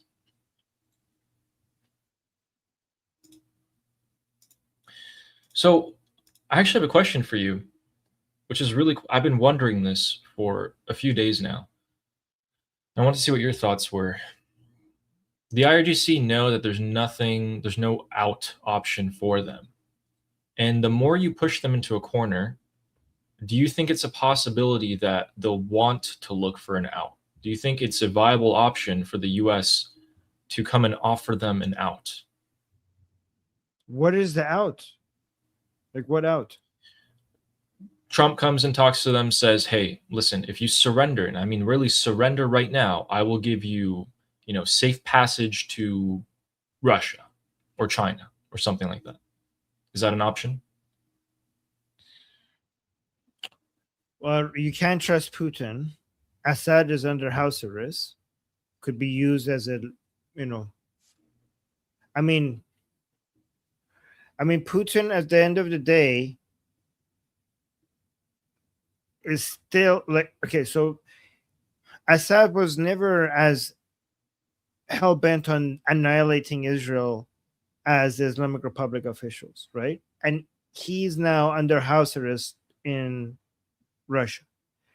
I don't think the Islamic Republic officials will get the same treatment. I think that the Israelis will find a way to get Putin or other people around him to give them up. Or if they don't, they will just find a way. So because now things are not in your control anymore. You're relying on other people. You're basically toys in their hands. So you cannot guarantee your own protection. You're vulnerable there, and everybody knows where you are. And I don't think Israelis will rest until they kill you. Within the Islamic Republic, you have some control over what's happening. Over there, you lose complete control over what happens to you. And I think because of that, that's also suicide. Because Israelis are not going to sleep until you die. Every official within the Islamic Republic. They did October 7th. They will never be forgiven. Not just the Israelis, the Iranian people, whichever intelligence agencies we will form in the future, are going to hunt them down to the man. Yeah. Don't you think we'll do the same thing that the Israelis did after World War II? Exactly. They went Nazi hunting after World War II. They were pretty good at it. Yes. It will be Durka hunting season for a long time. So we got you guys the breaking news of that ship being hit. We want to give you guys an update. The entirety of the southern coast of Iran, as well into central Iran, the city of Shiraz, one of the major cities. I think it's probably the third or fourth most populated, or maybe fifth, was struck. They're all military targets. Not a single civilian target has been struck tonight. I have another question for you. In the Islamic Republic, there's something called the Friday prayer. What is that? So Friday is the day that if you're a believing Muslim, it is preferred that you don't do your prayers at home by yourself, but you go pray in namaz jama'at, the group prayer with other people from within your town and your city. So every Friday, yeah. And who leads these? So mainly the Imam Jum'ah of your city, which is the Friday prayer Imam of the city, which is supposed to be a representative of the supreme leader in that town or city. So the Islamic Republic has turned something that was historically, well, I mean, it was always like this. So they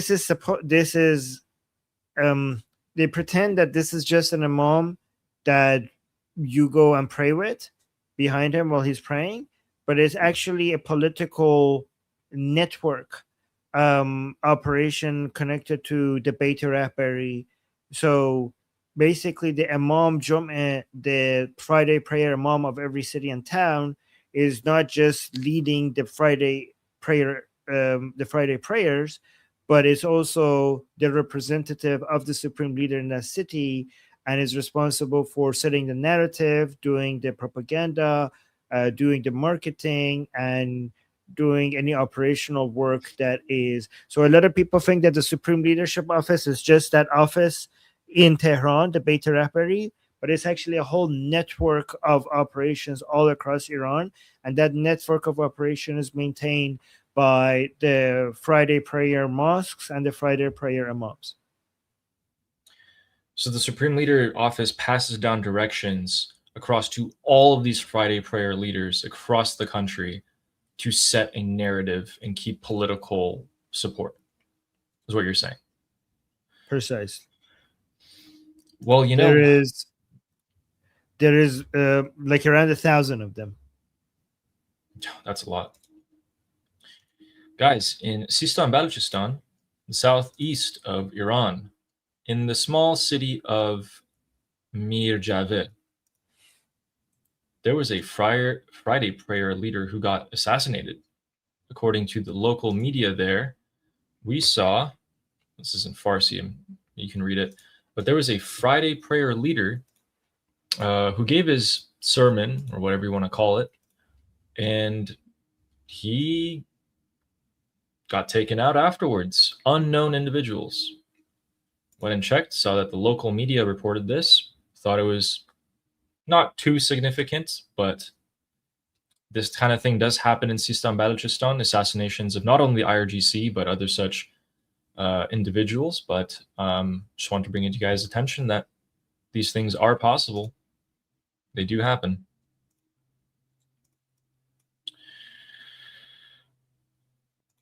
Going back to the map, we have just one more thing before we get to the super chats here. I wanted to show you guys what Senator Lindsey Graham said a couple months before his passing on what is going to happen in the US-Iran war.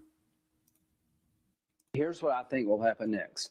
If this deal fails, President Trump is going to take the Strait of Hormuz over by force. The United States will control the Strait of Hormuz. We'll charge a fee for all those who go through to pay for the operation. And we're going to expand the Abraham Accords in calendar year 2026. We're going to get Saudi Arabia to join the Abraham Accords.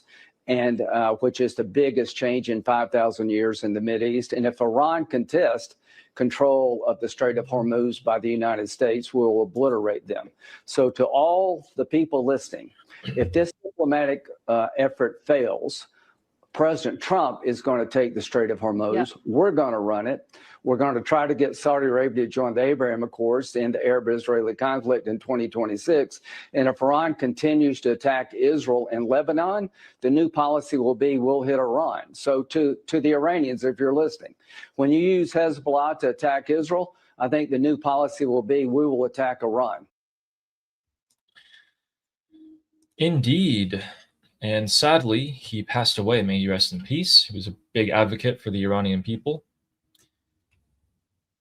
He said that after his meeting, a long meeting with President Trump, right? Correct. He said that right after. Okay, so it's interesting. What did he hear in that meeting that made him say that? Apparently this and beyond. He definitely knew what was going to happen afterwards as well. I think he knew the final game. The final play of the game.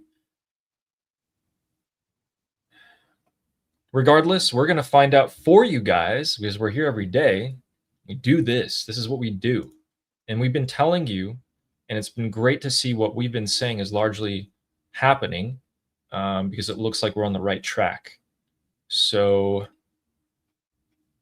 looks like, sorry, I'm just getting caught up on the news here. Okay, that's nothing crazy. And with that, let's get into the super chats.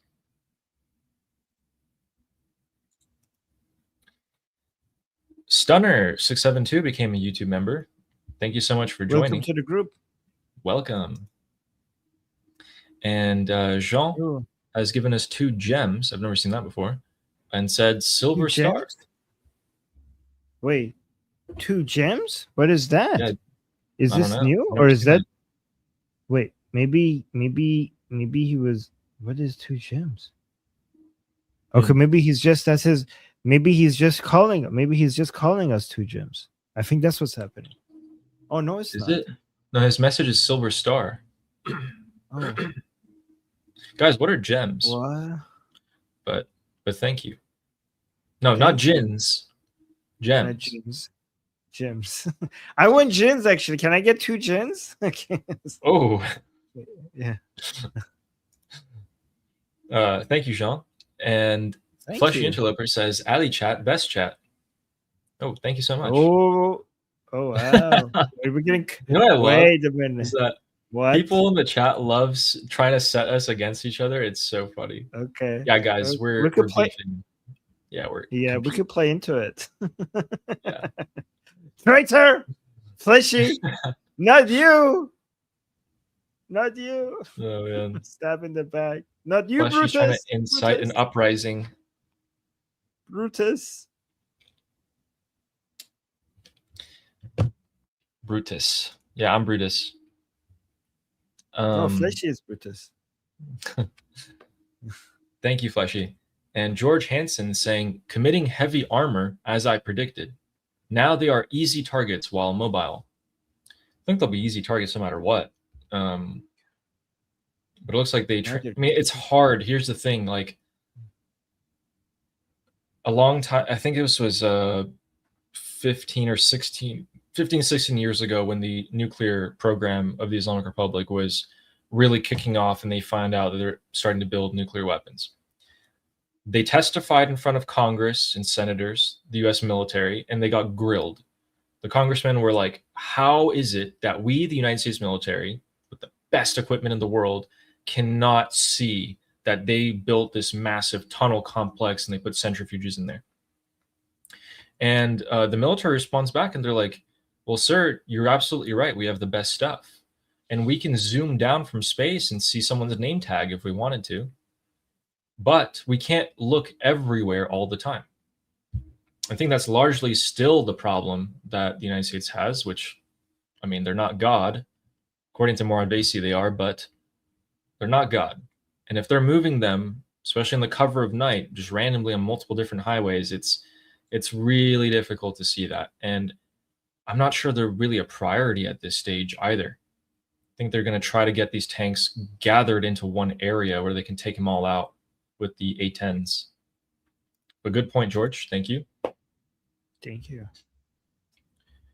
Shauna is saying, if Europeans would drill, we wouldn't be here. All right, does Europe even have oil? Yes. They do? But that's a good, yep. They're overregulated. Guys, you want to help the climate? Grow your economy so we can go through this phase faster. If you don't drill for the sake of the environment, you're actually making us, and you're keeping us in the fossil fuel phase of history longer. You want to get out of this phase faster? Drill, grow the economy. You know how I know this? Because it's the greatest economies on the planet who are providing the technology that could take us away from fossil fuels. So if you slow down your economy, you're keeping us in this phase longer. So you're actually hurting the environment. Drill. I agree. Thank you so much, Shauna. I have a little update for you guys regarding Fox News citing a senior U.S. official. They're saying Israel may participate in the war if Trump decides to expand its scope. And then the same official went to say right afterwards that these strikes will include Tehran and nuclear sites. And he also said, they will be more intense and widespread. They'll target Tehran. These additional military aircraft deployments in the Middle East are preparatory, pending the final decision from President Trump. I also heard from some more analysts citing the Pentagon that the draft is there. The draft for this operation by Dan Kane, Hegseth, and Cooper are done. It's done. They did all their preparatory stuff. They sent it to the president. So right now, all the president has to do is sign off, and this operation begins. Which is why I'm saying we're days away from this. Probably thinking sooner than later, but we'll see. Nothing is ever such a straight line. Armin, I'm thinking there's 3 scenarios that Israel gets involved. 1 is if they get the green light. 2 is if the IRGC strike Israel. Or 3, if they detect that the IRGC are about to launch towards Israel. That's a pretty good list. Yes. The next one is by Fleshy Interloper, who says, days away from massive deal. Yeah, at the request of Qatar and Pakistan, we have decided to not finish off the Islamic Republic. Yeah. What are the chances, Ellie, that we're going to hear Washington saying that we're going to go back to an MOU? Like we're going to do an MOU, like the same MOU? I don't think you should. Yeah, go on. Sorry, you should finish. I think a lot of people think it's over, but I think Washington will still push for that. I'm not saying it will be successful, but they will push for it. Even if they do heavy bombardment, they will always push. It's not going to work, but they will always keep pushing for it. Yes. I've been saying for a while, we're seeing the preparation for this operation. The operation is going to happen. They'll kill IRGC leadership. They'll bomb the entirety of Iran, IRGC targets, and then they'll draw the Islamic Republic back to the negotiating table. That's what I've been saying. They'll draw them back. The IRGC will do the same thing they did with the MOU, drag their feet, violate it. It'll fail. We'll go back and finish them off. I think this upcoming operation, if I'm using what I've learned about this war, is probably not the last one. It's probably the second to last one, in my opinion. The only way this would be the last one is if this is massively successful. And I do actually very much trust Dan Kane and Brad Cooper. It's more of a question of, are they limited? If they're limited, this is the second to last war, in my opinion. If they're not limited and it's very successful, you're not going to be seeing something like an MOU again, where they negotiating about the nuclear. You're going to see a full-on surrender. Right now, we're going to kill you. Those are the Yeah. two I think scenarios. Ghalibaf being killed is basically a sign that we're moving past the Yes. negotiations. Yes, that would. Oh my God, you're so right. Yeah. Can you explain why Ghalibaf Because being taken out? Yeah. I can't think of who else would be both the ability and the influence. I know the ability. Arakchi has the ability. Rouhani has the ability. Khatami has the ability. Javad Zarif has the ability, but they don't have the say. They don't have the decision-making power that Ghalibaf does. I mean, you could, if IRGC gets forced, they might try to make them so that they have the ability, but that would be very difficult because the Paidari camp people and the people in the street hate these people. So Ghalibaf was their only chance. I mean, if you can't make it with Ghalibaf, I don't know who you could make it with. Yes. Guys, so Armin's basically correct. He's saying that Ghalibaf is the only person right now with the pull, the weight, to pull everything together for the Islamic Republic, which serves two purposes. One, he's propping up the Islamic Republic, but also he's giving the United States someone to negotiate with. That's why if Ghalibaf is taken out, that means we're not negotiating anymore. Negotiations are completely done and over with. They will never happen again. We will finish the job. So that'll be a key thing to look out for in this upcoming operation. We're going to hear a ton of noise, by the way. There's going to be a ton of people on X and a ton of people on news may come out and say Ghalibaf got killed. Until we get verified confirmation that he's killed, we're not gonna start moving to the next phase. Because remember, we heard Vahidi died like 10 times, and he literally just came out for the funeral and showed his face. So honestly, if I was the Israelis, I would go for Ghalibaf right now. Oh my God. Yes, no matter what, I would. If I was Mossad, I would do it. Even if Trump was like, "Hey, don't do it.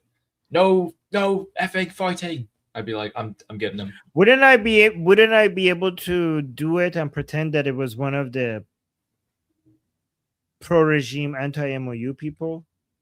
Like if I was Mossad, I would be like, it wasn't us. They did it to themselves. Yeah, that massive hole in the building there, that's strange. No, you don't need to do a massive hole. You could just, you know what you could do? You know what you do? You just help some of these jihadi people and you give them the plan as if okay, so here's what you do, okay? You basically create a group of some of these people who hate Ghalibaf and you train them on how to do it, but you pretend that you are on their side. You're sounding like the CIA. Shh. Oh, shh. Okay. Anyways. So this way, if the Mossad does it, even if it gets found out, the person that pulled the trigger or did the last thing would be actually they would do it with the intention of saving Islam. So it wouldn't be a Mossad agent doing the final job. It would be actually somebody who thinks that they're saving the Islamic Republic and saving the regime and saving Islam. It's just being managed and coordinated and trained with Mossad without that person knowing that this is all being done by Mossad. And they have those assets. They have parts of the Immortal Guard that are trained by Mossad directly in Israel last year, conducted operations during the 40-day war, and are now awaiting orders. It's not a far cry.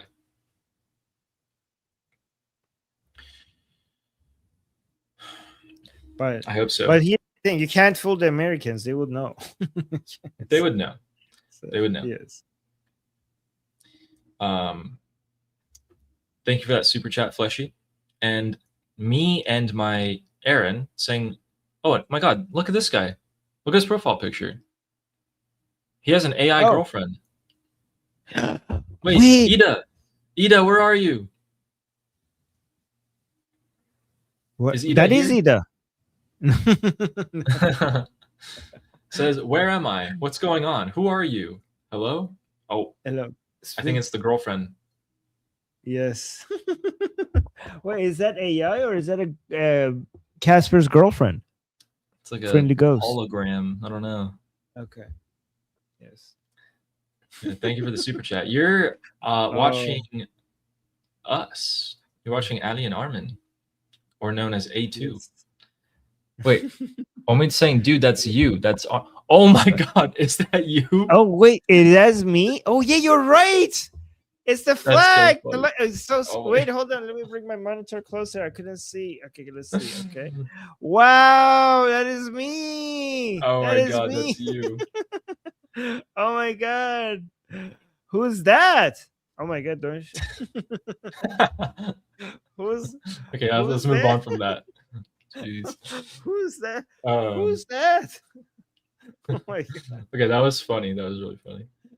And Kayvon Shaw is saying, thank you for the super chat, Kayvon, and saying, I propose we give Baghai the nickname of Yep, that's a good one. I call him Bughai sometimes.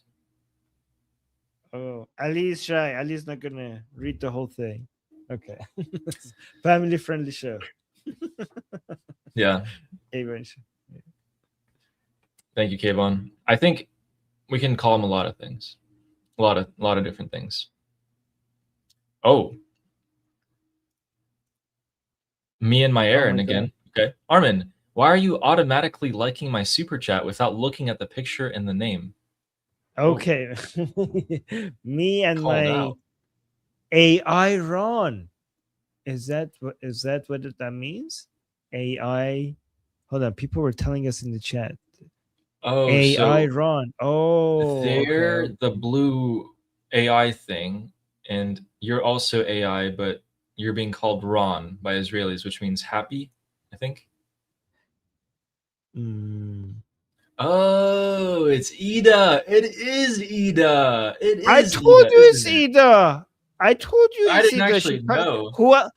Who else talks like that? How are you? Who is it? Like, no, where am I? That's Ida. Ida talks like that. So I knew it was That's Ida. definitely Ida.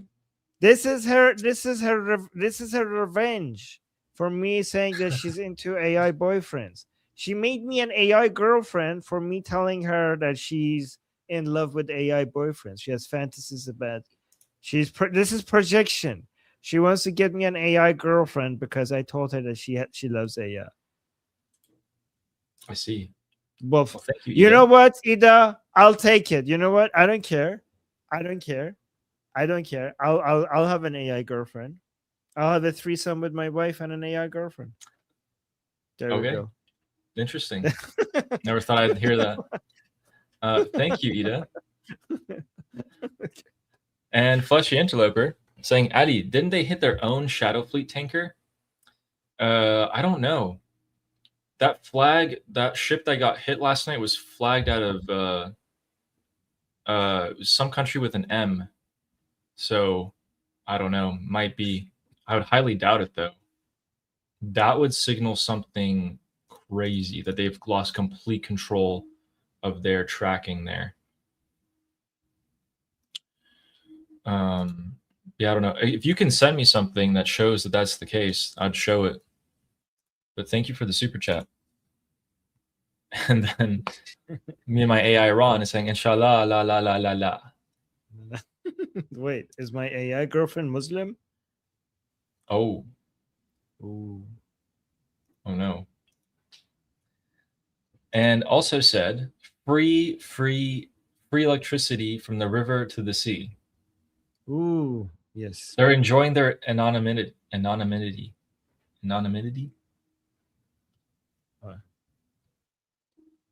Being anonymous. Let's forget Just that. say that. Being anonymous. Thank you, Ida, for the super chat. And Fleshy Interloper is saying Durka Pyramid Conquest. I can't speak. You got this one. I give up. Conquest scheme. Yes. Absolutely. Oh yeah, it is a pyramid scheme. But it's also like a buy one get 10 free, which I've never seen before. For it to be a pyramid scheme, for it to be a pyramid scheme, it is actually a pyramid scheme, because instead of conquering countries, you have to recruit 10 people that would also want to conquer other countries and make them Islam. Look at this. It is a pyramid scheme because they never actually give you the product. You're the product.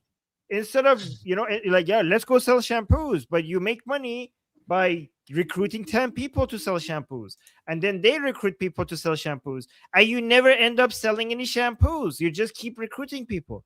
So this is an Islamic pyramid scheme, because you're like, we're going to conquer countries, but you never end up conquering any countries. You just go recruit other people to conquer countries and make it Islamic, and they go recruit people, and then they go recruit people. So it is exactly like a pyramid scheme. You're right. It's an MLM scheme.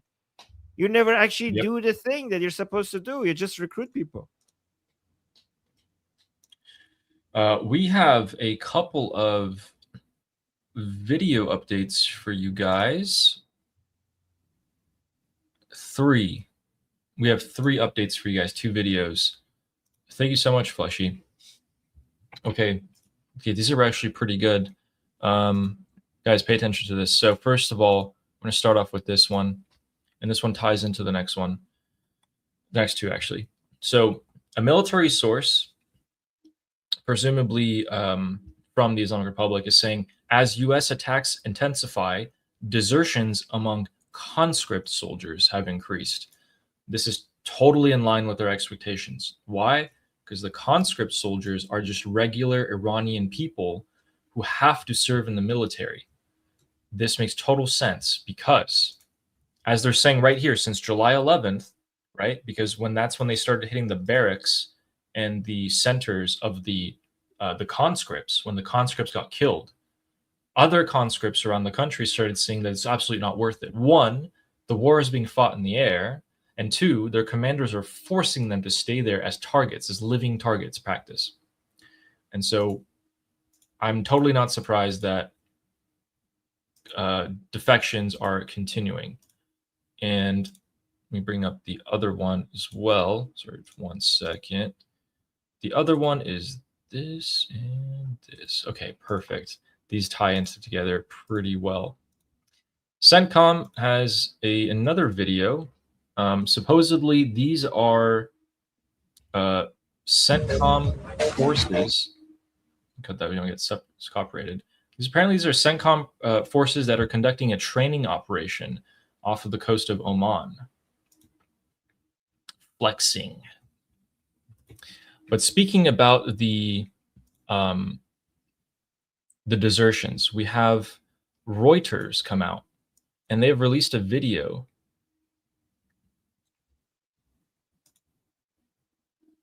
So where is this? Source is from Reuters, and I think they're citing Crown Prince Reza Pahlavi here. Let's take a listen. I began receiving some, DMs in my social media by elements that say, I'm a Basiji in Mashhad, or I'm a member of the IRGC in such and such country. We hate this regime. We're not with them. We're looking for an opportunity to break away, blah, blah, blah. It was really a casual. And when I said to the media that I'm in touch with elements like that, it was in that context. It's not that, like, in fact, talking to the IRGC command, not at all. But there were elements of the Basij, of the Sepah, of course, the military as well, that would communicate with me, discreetly, and obviously as a sign that, this is what the deal is. Okay, so we got some clarification there. I thought that was him saying, okay, I mean, he's probably still in touch with them, to be fair. But good, cool. That's incredible. Good find. Yeah, it's great. Oh, I might as well show you guys the last update as well. The Islamic Republic launched a special type of missile today that caused this streak over the Middle East sky. This is a new ballistic missile that they have, which is using solid fuel and is launching in stages, similar to how a rocket takes off to reach outer space, how it sheds some parts of its missile. This is that, and it looks like it is in the atmosphere there. So I don't know where the target for this was, but Yeah. Jordan. It was towards Aqaba, Jordan. Okay, so this was when we told you guys that the Jordanian base is under attack. It looks like it was under attack by this. And then we did get some unconfirmed reports that the soldier area was hit again. We don't have confirmation on that, though. No confirmation. But we do have confirmation that a IRGC base in Kerman is being hit right now. Let's actually take a look at where that is. Kerman, as I believe, is somewhere, yeah, right there. Okay, interesting. That's pretty further up. That's pretty much in line with Shiraz here. So it looks like the strikes tonight have kind of adopted this line here that we can see. This is the new area of striking, it seems. Actually, let me fix that because we can go all the way over here and draw a line from right about, I would actually say there. So it looks like literally half of Iran is being hit at the moment. These are the strikes that we've seen in the last week. So half of Iran now.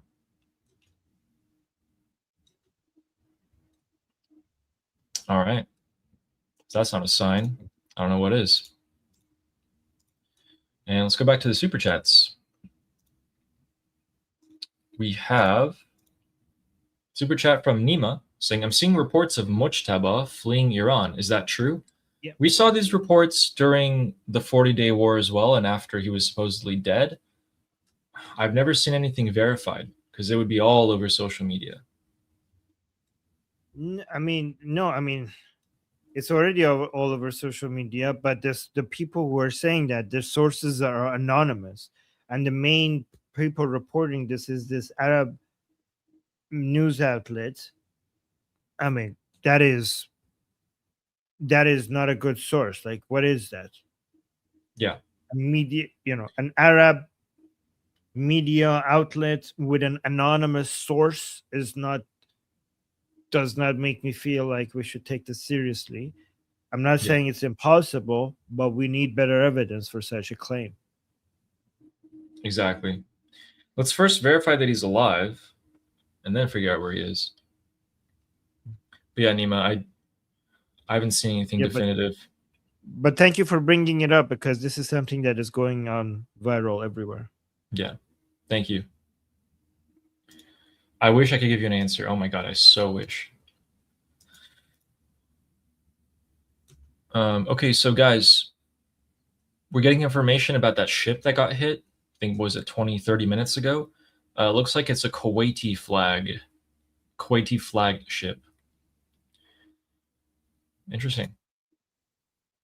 And Ghalibov profile pic is saying the only thing they're liberating is goats.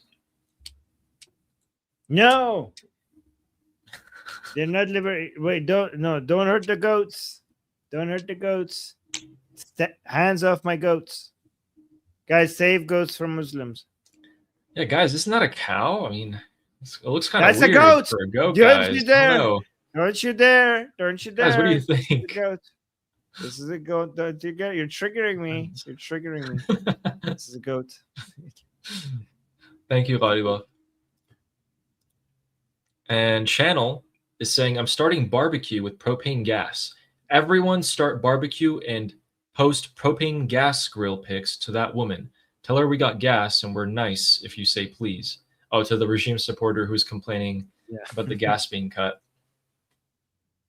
Yeah, we should just leave our stoves on. It's a great idea. I'm going to do that right now, actually.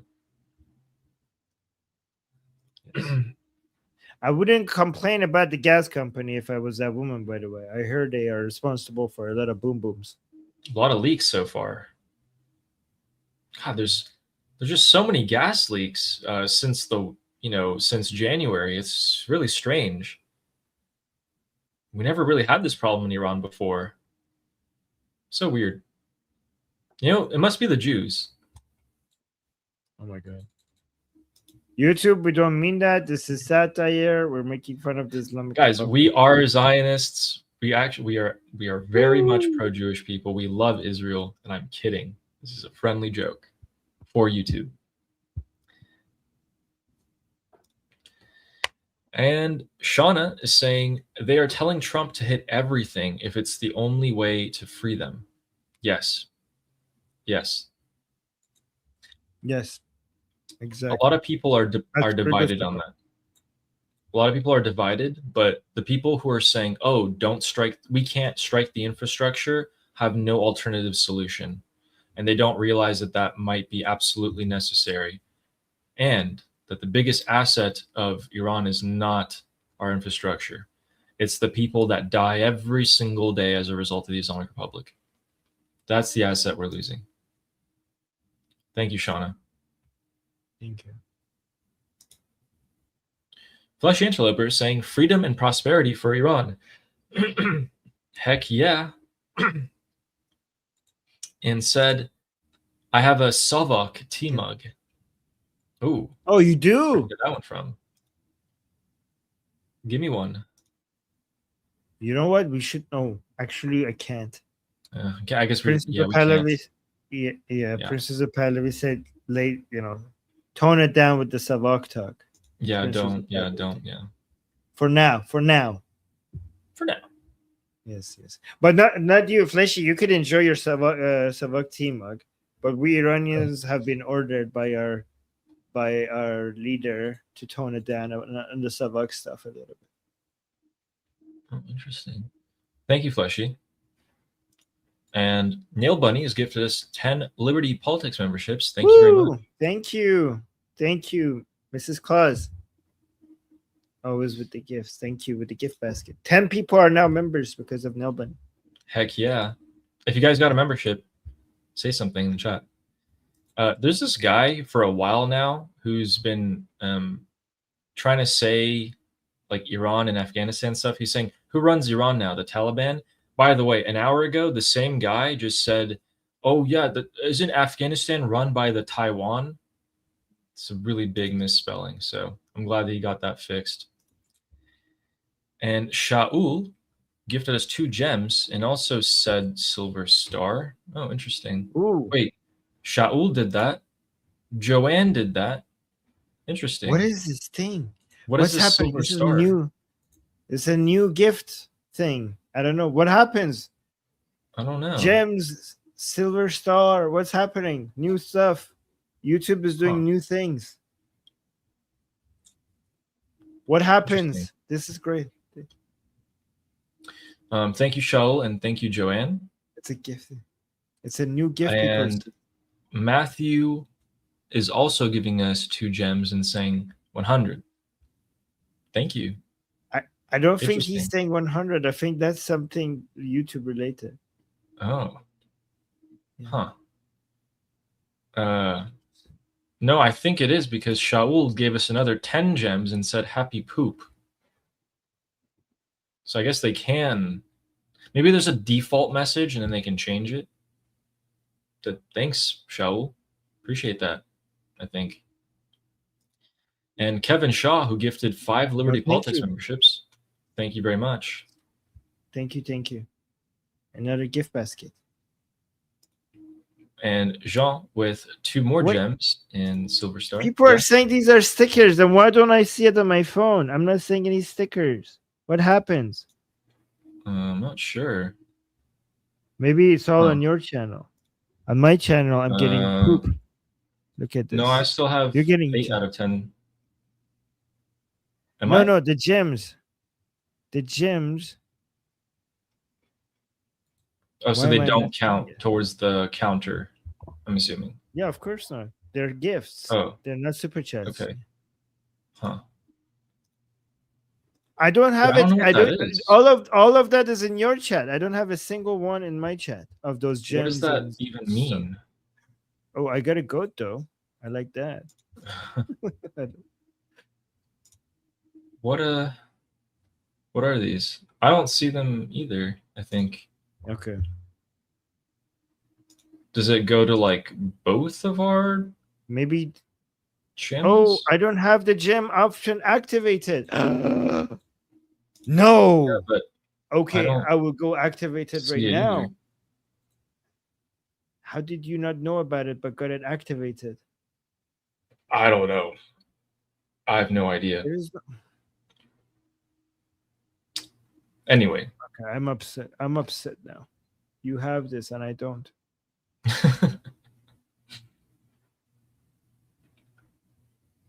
Okay, never mind. Okay, so with that, we have more and more and more gems. We also have a super chat from Fleshy Interloper saying, A2 Brute? Yes, it is me, Brute. It is I. Yes. Oh, yes, exactly. It was you, Fleshy Interloper. It was you. You're the brute. You're the one who abandoned me and went over there to Ali's chat. You're the brute. Guys, we're almost at our super chat goal. We're almost there. Look at this. Fleshy abandoned me. I don't have gems. You have gems. What is this? The other day, I got almost as much viewers as you did on YouTube. And you got to your goal faster than I did. Yeah. Guys, in the laws of power, they tell you, never outshine the master. And it's not even I can't even control it. It's all up to you guys. I'm going to get soon here. I'm going to get chopping blocked by Armin. Wow. Somebody's saying Armin is Iranian, so the gems option is currently locked under sanctions. Ali is Iranian! Ali. What the? Oh my God. I really want gems now. What the hell? Okay. I'm going to talk to AI about this. I still don't know. I'm looking at this and I don't see them like show up on mine either. So I have no idea how this thing works. If anyone does, please let me know. I have no clue. Thank you. Thank you, Fleshy Interloper. And the Persian American, Noah, is saying, I want gold, lol. And then I think there's an emoji I can't see, but I want gold too. Yeah. I would smelt it down and make myself a gold. What'd I make? Make like a cape, but like the metal parts over here are made of gold and the cape is purple. That's what I would do. Yeah. Thank you, Noah. Armin, if you had to make one thing, one accessory that's gold, what would you do? One accessory that's gold?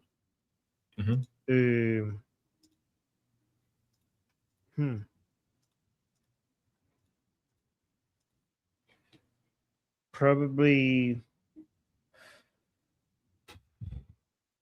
a gift for my wife. So I have to ask her. Okay. Yeah. That's sweet. If I had a wife, I would also pick that option. We'll get there soon. Next 10 years. Thank you, Noah. And George Hansen is saying, Trump said, I told you they wanted to make a deal. Do they? Do they now? I don't know. He's been saying we're going to finish the job or something like that. Oh, no, he said we're going to do something completely different. We were trying to get them to stop having a nuclear weapon, but now we're doing something different. I don't know.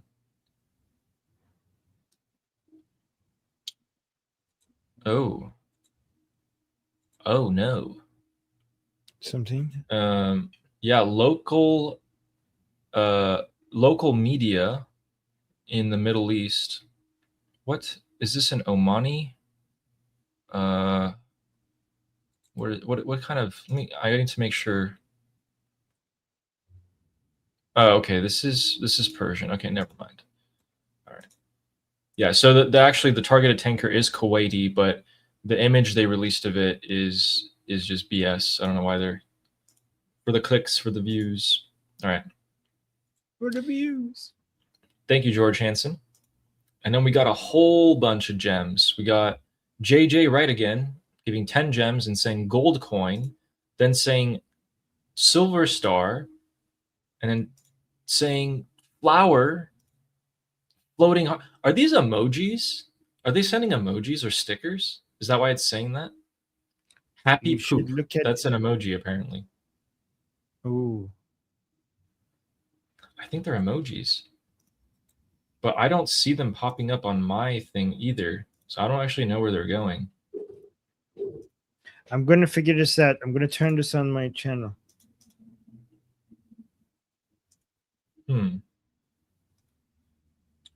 Oh well. Sorry guys, we got shiny new toy to play with. I'm kind of just wondering what it even is.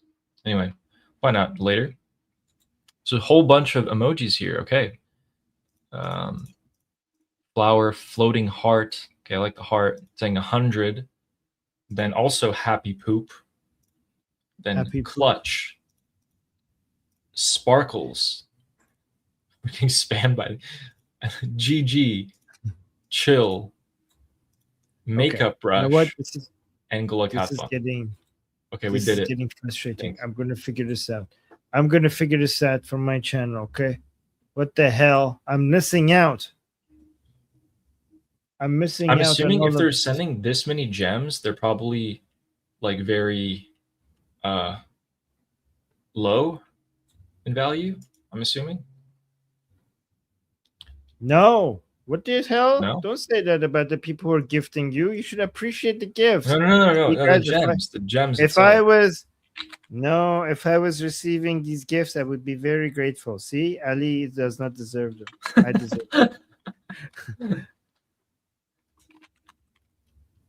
What even are these? Yeah, Jewels. let's go. Don't stop Okay. reading that until Oh. I have them. Me and my AI Ron saying, "Yeah, Ron, did you not recognize yourself?" Oh, I mean, I didn't recognize him in that either. It's really interesting here. And then we have Ida herself Ida. come and say, "Wait, what? What did I do?" Oh, wait, let's go back. Yeah, Ron, did you not recognize? I was trying to get the gifts. Yeah, Ron, did you not recognize yourself? Yeah, I did not. And then Ida is here. Yes, wait, what? What did I do? That's you. I know. You've been exposed. That's what happened. You betrayed me. Oh, what the hell? This account, this treasonous account is an admin.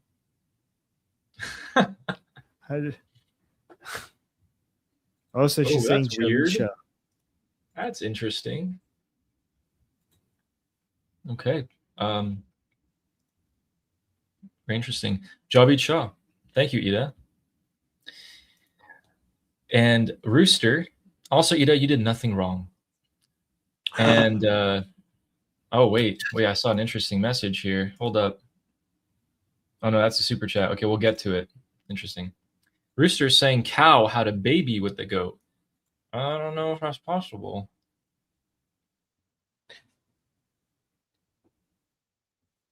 Fully 100% goat. 100% goat. Yeah, guys, is that a goat? Yes. Thank you, Rooster. Pure And Don goat. B. Don B is saying, did you see Trump through social from Trump acknowledging they still are killing innocent Iranians, and he reposted the picture? Yes, we talked Yes. about them. Yeah. That's sweet. And, Yes.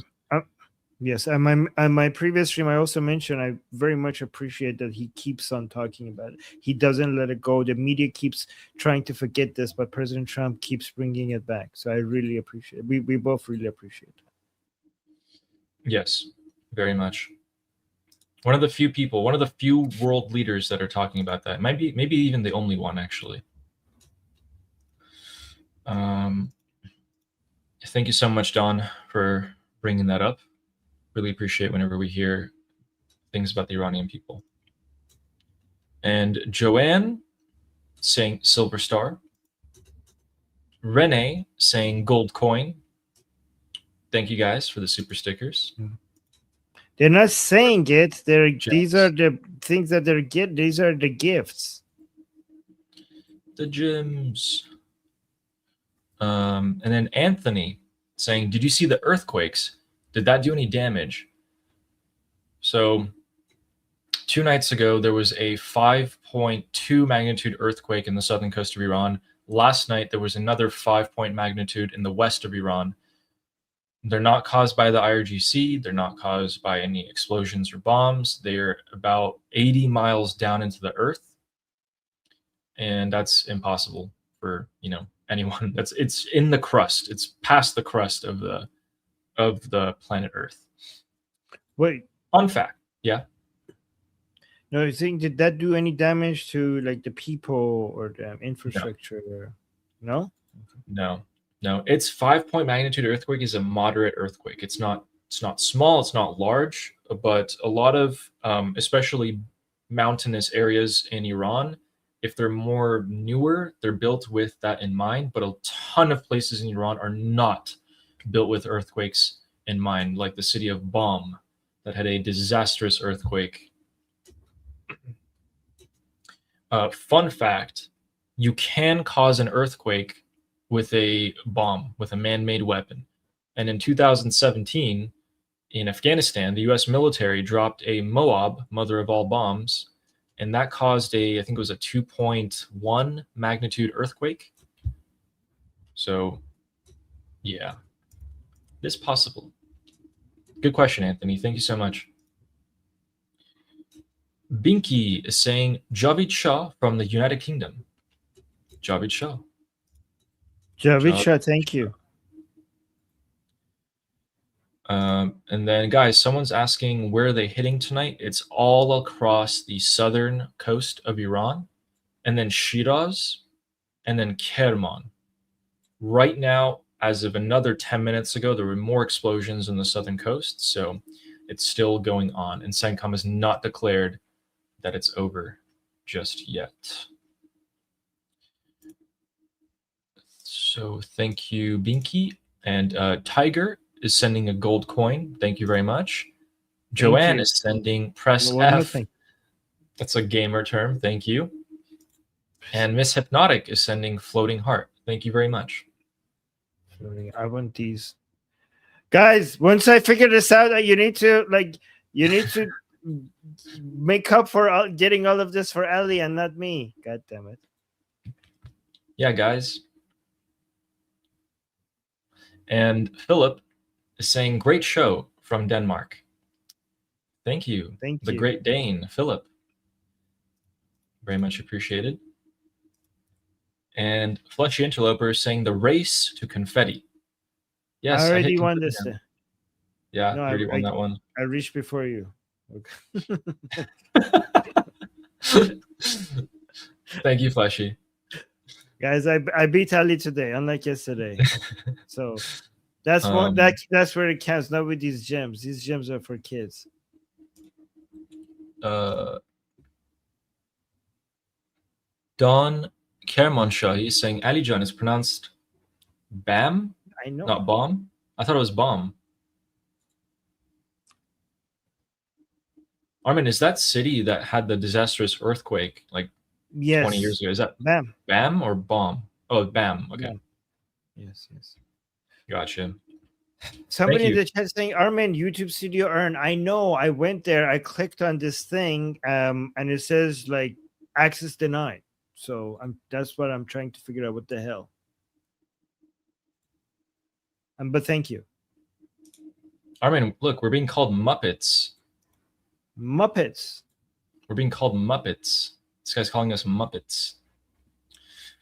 But thank you so much, Philip, and thank you, Fleshy Interloper.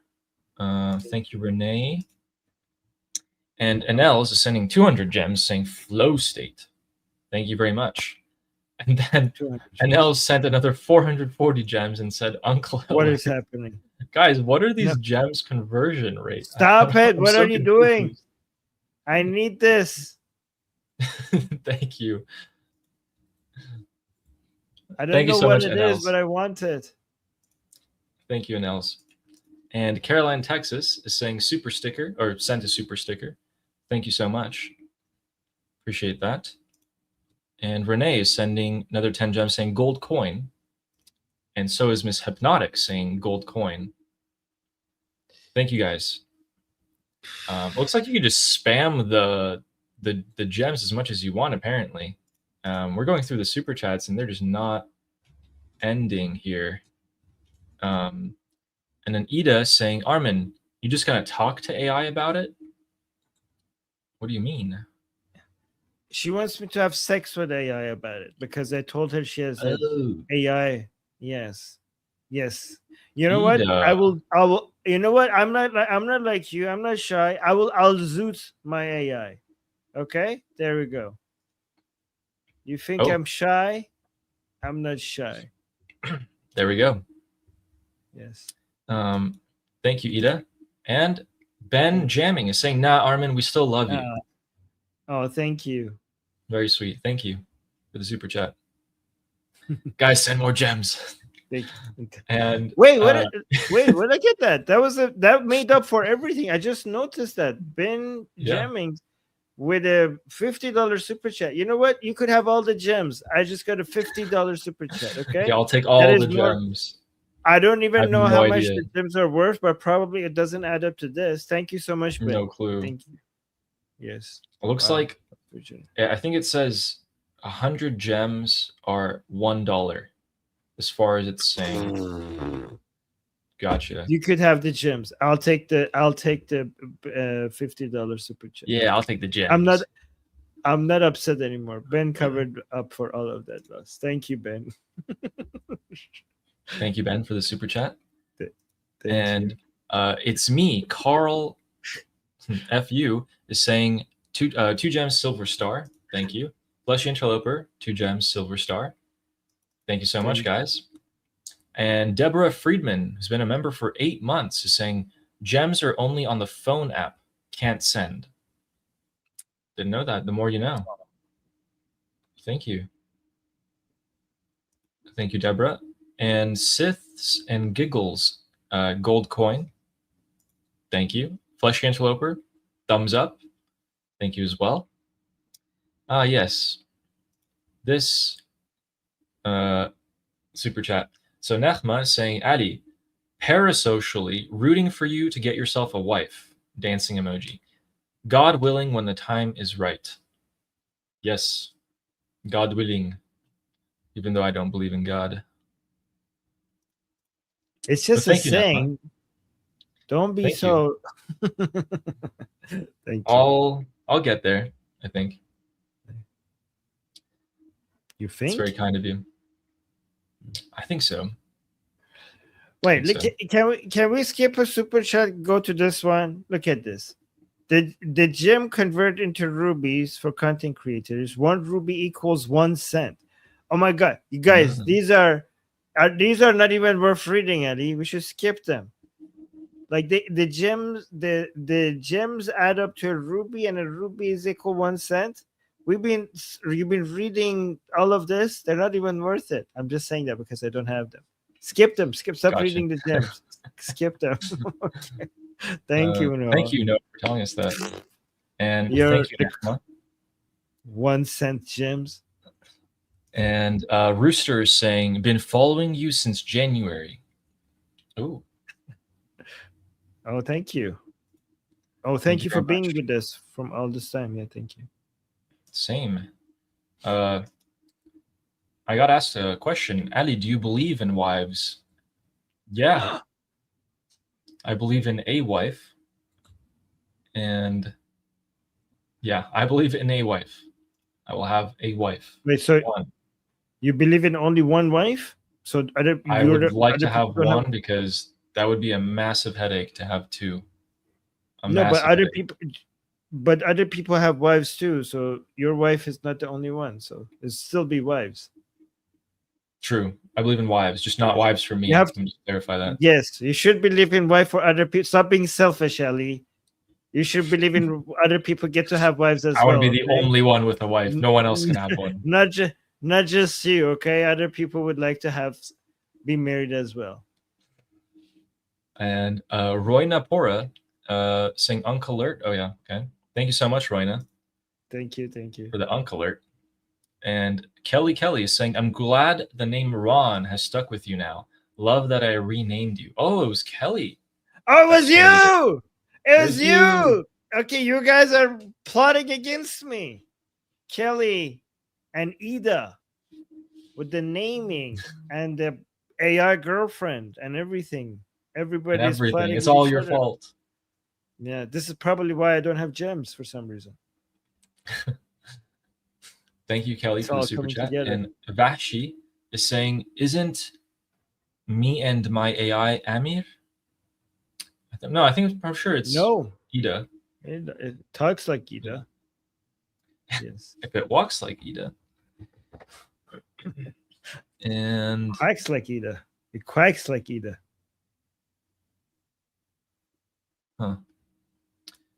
and thank you, Vashi. We have some more gems from Jean, and then Rooster Poor people. is saying no gems for you, Armin.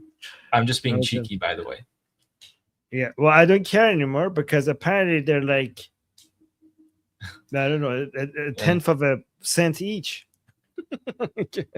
Thank 10 you. gems. Thank you. They're just trying pocket change it. Yeah. And Shauna saying, I don't know how to send gems.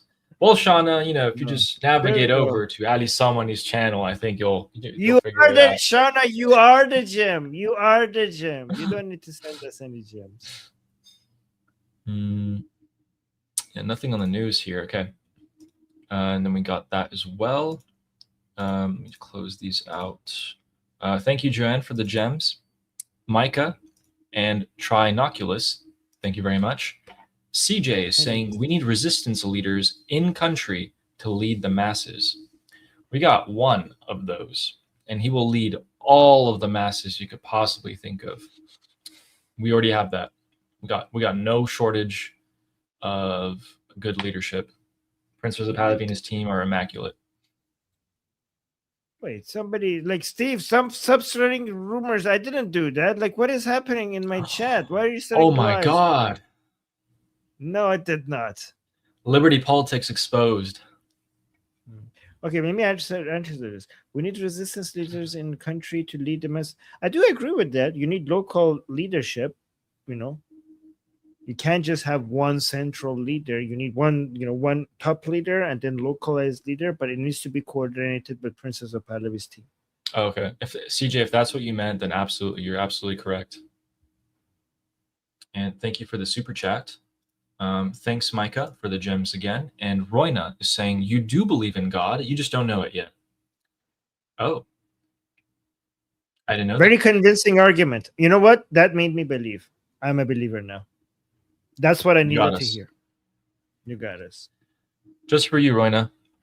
From now on, yes. I can't say it. No, I'm sorry. This was no. I gave up. This argument. Thank you for the super chat, and thank you, Shaul. Thank you, Micah. Thank you. Again, Micah, and thank you, Jean. Oh, they add a profile picture, and Trinoculus, and Shaul. Thank you guys for the gems. Sunny LaBeouf is saying you should have one stream a week with a drinking game. Hate to break it to you, Sunny. Neither of us are drinking fans. Yeah, what are you talking about? I drink tea all the time. Look at this. I went through my first cup. I'm halfway through my second cup. And I have a third cup. All different types of tea as well. Drink water, guys. Or tea. No one can drink enough water. Oh, you guys can drink for us. Absolutely. Oh my God. And thank you, Sunny LaBeouf. It's a good suggestion. Thank you. We will drink our water. Trinoculus and Shaul, thank you for the gems. And Ida is saying, Ida does not quack. Not yet, anyways. What's that supposed to mean? Ida would do, because I said she works like it. If she works like the Iwika, talks like Ida, quacks like Ida, then it's Ida. Now she's saying It's it on Ida. Quack. But It is definitely. Ida does whatever her AI boyfriend would say. So if AI boyfriend says quack, Ida would quack. That's what I think. Thank you for the super chat. Jean. It's supposed to be the saying other way Unk around, Alert. Ida. Oh, yeah, go ahead. Yeah. Jean saying Unk Alert. Thank you for that. We'll close these out. And our super chat from GG Ryder saying Reddit had a video of Iranians who said he was directed on terrorism by Palestinians in 1979, also known as PFLP. He did work for the regime. I don't recall his name. His name is Ziba Kalam. I know what you're talking about. And is basically a confirmation that the Islamic regime in Iran is a Palestinian occupation of Iran. It has always been from the beginning. The people who, the Iranian people got their arms and their training to do the terrorist operations against the Shah, partly through Palestinians. So I know exactly what you're talking about. It's Ziba Kalam. The Palestinian terrorist groups were active in the 60s and the 70s, and the Shah was very much on guard against them. It's not a new thing. They've been this way forever. Thank you, GG Ryder. Good point that you brought up. And Shauna saying no alcohol? You guys are the worst ex-Muslims ever. But I still love you. We eat pork. We eat pork. Ali, although do you pork eat pork? is not very, I just stick with chicken and then like lean ground beef because pork Okay, is just, I don't he's really a like the taste. He's a secret Muslim. Okay, I don't know about him. Okay, No, I don't drink say that. alcohol. I don't drink alcohol for health reasons because it's literally drinking poison. I do eat pork all the time, like all the time. Okay, so I know. So that shows that I'm not a secret Muslim. But this guy doesn't eat pork or Yeah, drink because alcohol. it has more fatty content in it. Yeah, it doesn't. It depends which part of the pork you're eating. Like, Well, which no, part of there's the pork lean, are you eating? there are lean parts, there are fatty parts, just like every other animal. Yeah, I don't know. Oh, people Love want pork. us to eat pork now. Oh no. I eat pork all the time. I can't do it, guys. I'm gonna get found out live on stream. Still Muslim. Suspicious. These are the excuses. Ah, man. Yes.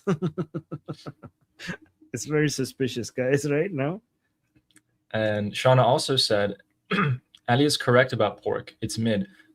See, guys, look, this is a white American. I got the card. I got the pass. Just saying. Isn't Shauna Mormon? So she has religious. She's also religious in her own way. So there doesn't count. Like, Shauna, how would you know it's mid if you can't eat it? Anyway. I mean, they can't drink coffee. They can't drink alcohol.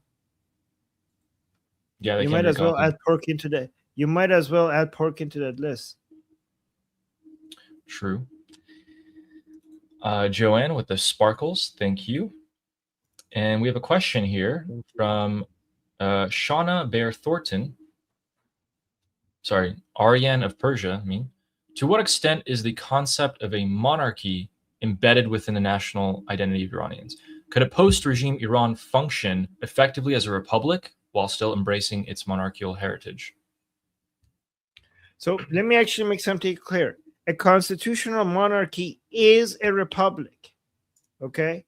Because a constitutional monarchy will have a parliament, will have a prime minister, will have elections. So in effect, a constitutional monarchy is a republic, is under the category of a republic. Only an absolute monarchy is not a republic. A constitutional monarchy is a republic.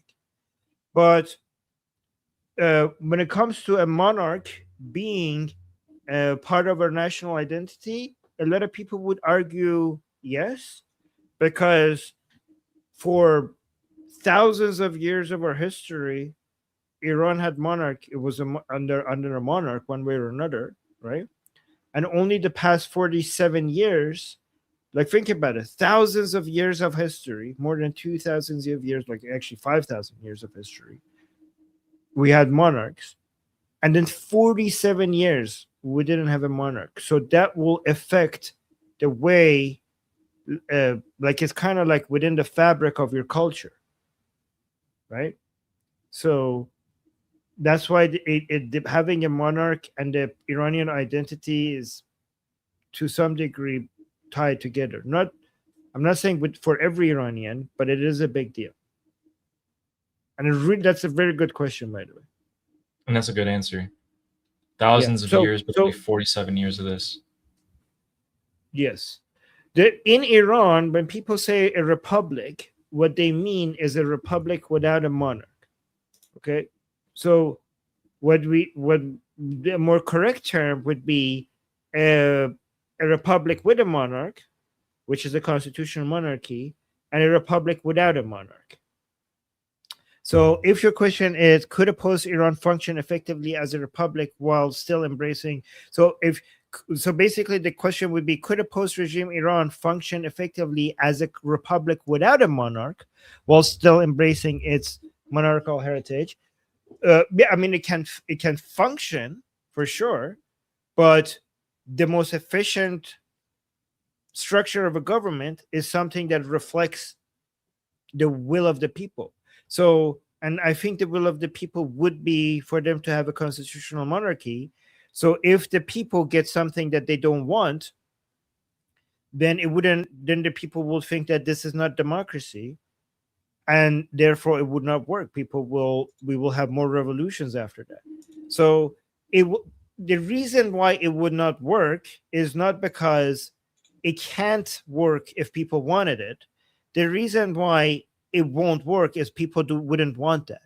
And if we get a structure of the government for the Iranian people that they reject, then there's going to be tension and clashes and instability. So the answer is no, it won't work, but not because but we have to understand the reason. The reason is not that if the Iranian people wanted it to work, they couldn't make it work. The reason is because the Iranian people probably wouldn't vote for that. Then if you have a republic without a monarch, then you're forcing something on the Iranian people that they didn't vote for. And that would be the reason why it doesn't work, because it will cause tension and instability. Let me know, Arian, if that makes sense, if my explanation made sense. Let me know, because I think that was a very good question. So I wanted to give a detailed answer. The only thing I would add to that is that Prince Reza Pahlavi has said that he's neither a proponent of monarchy nor a proponent of a republic. He is only a bridge to get us there. That is it. It's the only thing I would add. I mean, he needs to be above all of this. He needs to just create the framework for the Iranian people to choose themselves. Yes. Great question, Ariane. Thank you very much for the thoughtful questions. And Steve Dixon gave you a super chat and said, "Pork Beme Bodem John for Armin." For Armin. For Ali, I think. I think it says for Ali. But Bodem John. Bodem John. Yeah, well, thank you. Yeah. That's a great idea. You know what? We should make all of the Iranian dishes with pork. Khoresh Fesenjun, Qeime Bademjun. What is that one called? Mirza Qasemi. I'll stick to chicken, I think. زرشک پلو با گوشت خوک به جای اینکه با گوشت مرغ. Great idea. Redo all of the Iranian dishes with pork. Fantastic. Love Absolutely. that idea. Make it happen. Make it happen. Thank you, Steve Dixon. Appreciate that. And Roy Napora saying, "I've got to say, I've learned how strong the Iranian people are. They're going through hell and they aren't even complaining. All you see is hope in their eyes and voices. Amazing." Well, thank you very much for the sweet message. We would also like to say that they are very much complaining, and they will. But they're fighting. They will have their way very soon, in my opinion. I would say they're not complaining; they're fighting. So I would They agree are. with that. They aren't. That's a They better aren't. word. They aren't.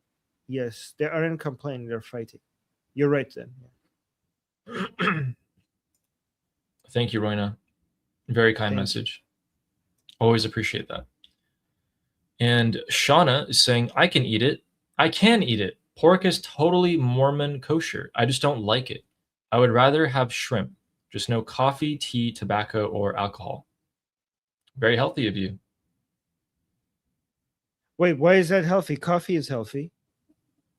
Mm, As long as coffee is definitely healthy, as long as you drink it way before, like hours and hours before you go to bed. Like if the correct use case of tea is coffee also- is to...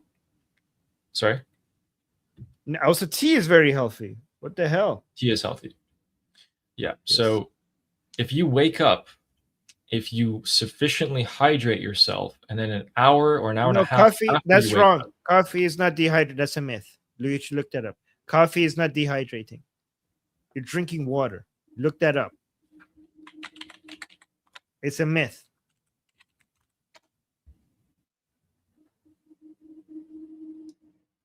You're drinking water. How could that be dehydrated? because when you wake up, you're dehydrated. But you're right. That is, I mean, that is water. Yeah. I'm just Yeah, you wondering wake up, you how drink much coffee, you caffeine drink you water. put in it. No, it doesn't matter. You shouldn't overdose Really? on caffeine for other reasons. Oh, But yeah. the caffeine does not dehydrate. You're drinking. Yeah, that's a myth, guys. Coffee does not dehydrate you. You're literally drinking water. It is a myth. Look it up. Everybody thinks I'm it's a kind of myth. curious. How much coffee or how much caffeine do you think you have a day? Just one cup only. And I don't even drink it for energy. I just drink it because of it has apparently some health benefits, and also it tastes good. It does in a moderate amount. It does. It's also very addicting. But how much milligrams? Do you know how much of that there is? I just put one cup in. I don't measure it. I just do it like as Okay. the amount that makes it taste good, just a little bit, and I just make sure that I don't drink it for at least 10 hours before I go to sleep. Gotcha. Somebody's Then saying doing you're the right wrong. thing. Like, go look at this. People are saying like Ali just looked it up and realized like you're wrong, Armin. Sorry, I'm a nurse. Well, you're a wrong nurse, and being a nurse doesn't teach you. So just look it up. You're a nurse that is wrong about this. You're drinking water. It's not dehydrating. I'm a nurse. I think the lesson here, guys, is to drink water when you wake up, no matter what. Interesting. So, thank you for that, Shauna. We have more gems from JJ. Thank you very much. And Steve Dixon with another generous super chat saying, Fadat Bisham Arminjan. قربونت شما It's very kind. قربونت ممنون لطف دارید عشقی. Thank you very much for the super chat. And BT saying, I draw the line at pork dur. That'd be disgusting. Okay. You know what? We'll make that. How about pork Let's not zulbia? make that. No, Pork no, I'm good. No? No, I think I'm totally good. You want to No. puke? Pork dur? Yeah. How about we have that together? Pork dur and pork zulbia, and you basically put it in the pork dur and eat it like that. Just like Oreos and milk. I actually think I would throw up. At least. I'm like thinking about it, yeah. Thanks, VT. And then after that, and then kalle pache on top of that. And Shauna is saying, it's not about health, no matter how many members say it is. Members? It's about covenant. It's religion, not science. Let's not pretend otherwise. Yeah, I did. I never pretended religion has anything to do with science. Trust me on that. Okay. Oh, members of the Mormon Church. Gotcha. Yes. Oh, thank you so much, Shauna. And the award for the most disgusting message of the day goes to WWM Productions saying Kalle Pache Thank you, Sean. milkshake.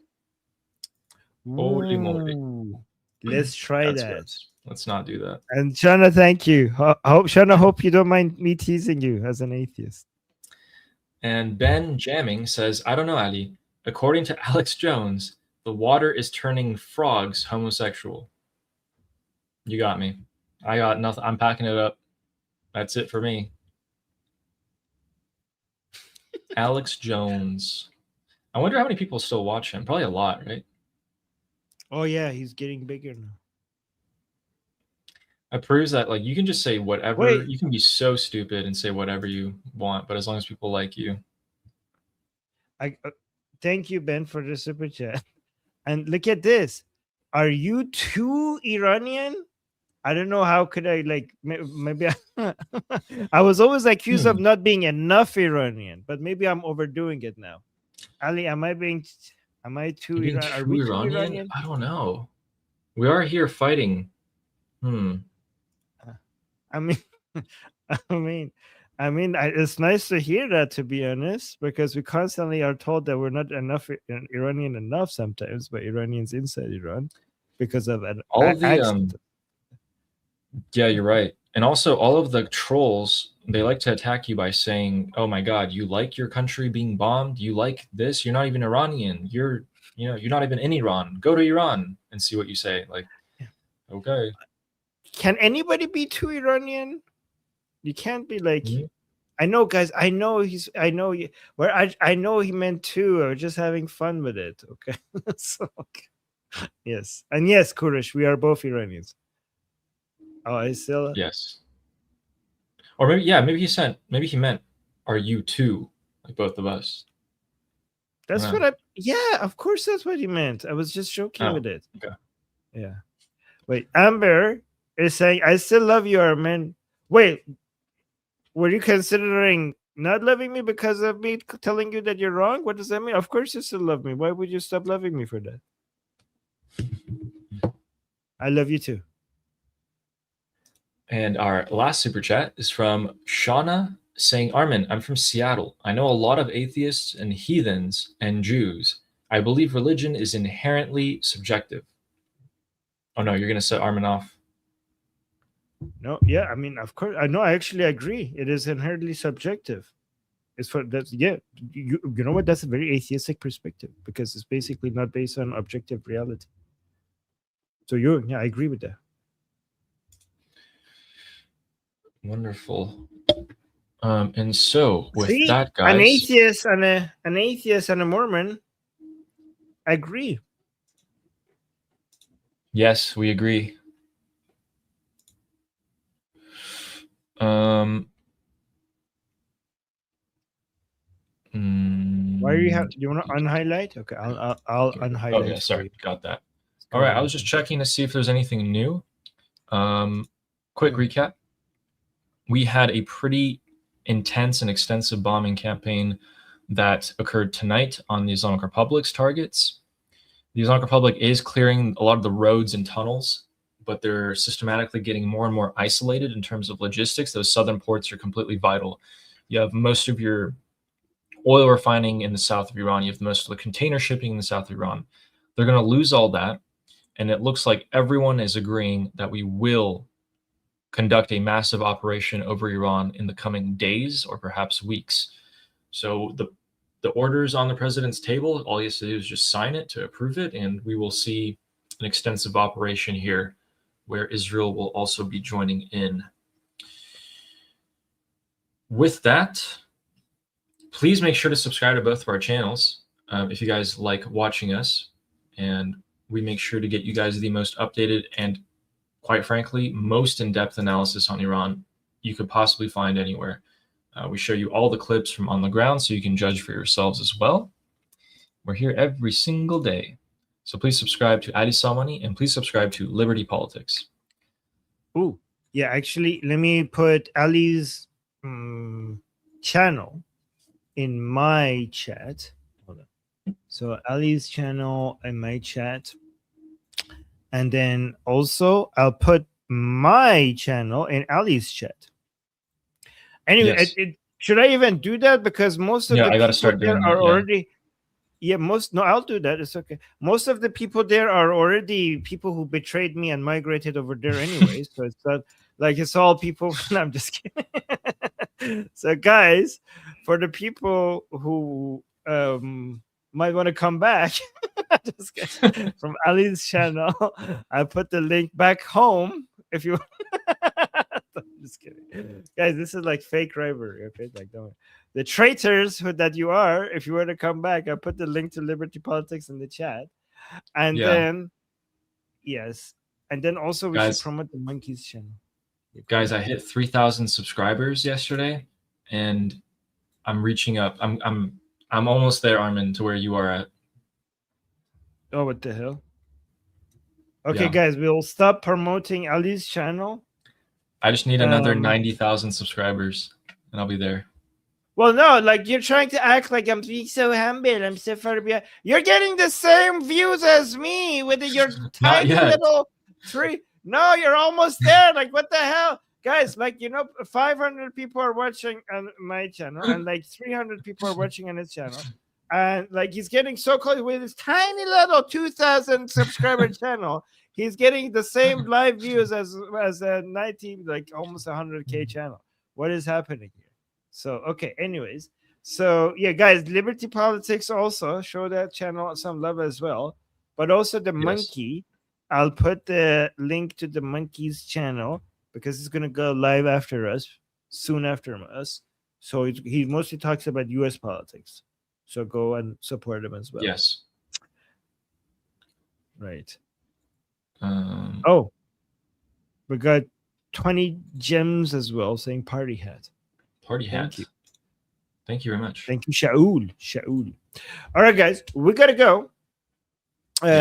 See you guys same time tomorrow. And until then, I'm Israel Chai. Slava Ukrainian. Cuba Libre. Long live America. Javid Shah. Ayande Iran. See you guys soon.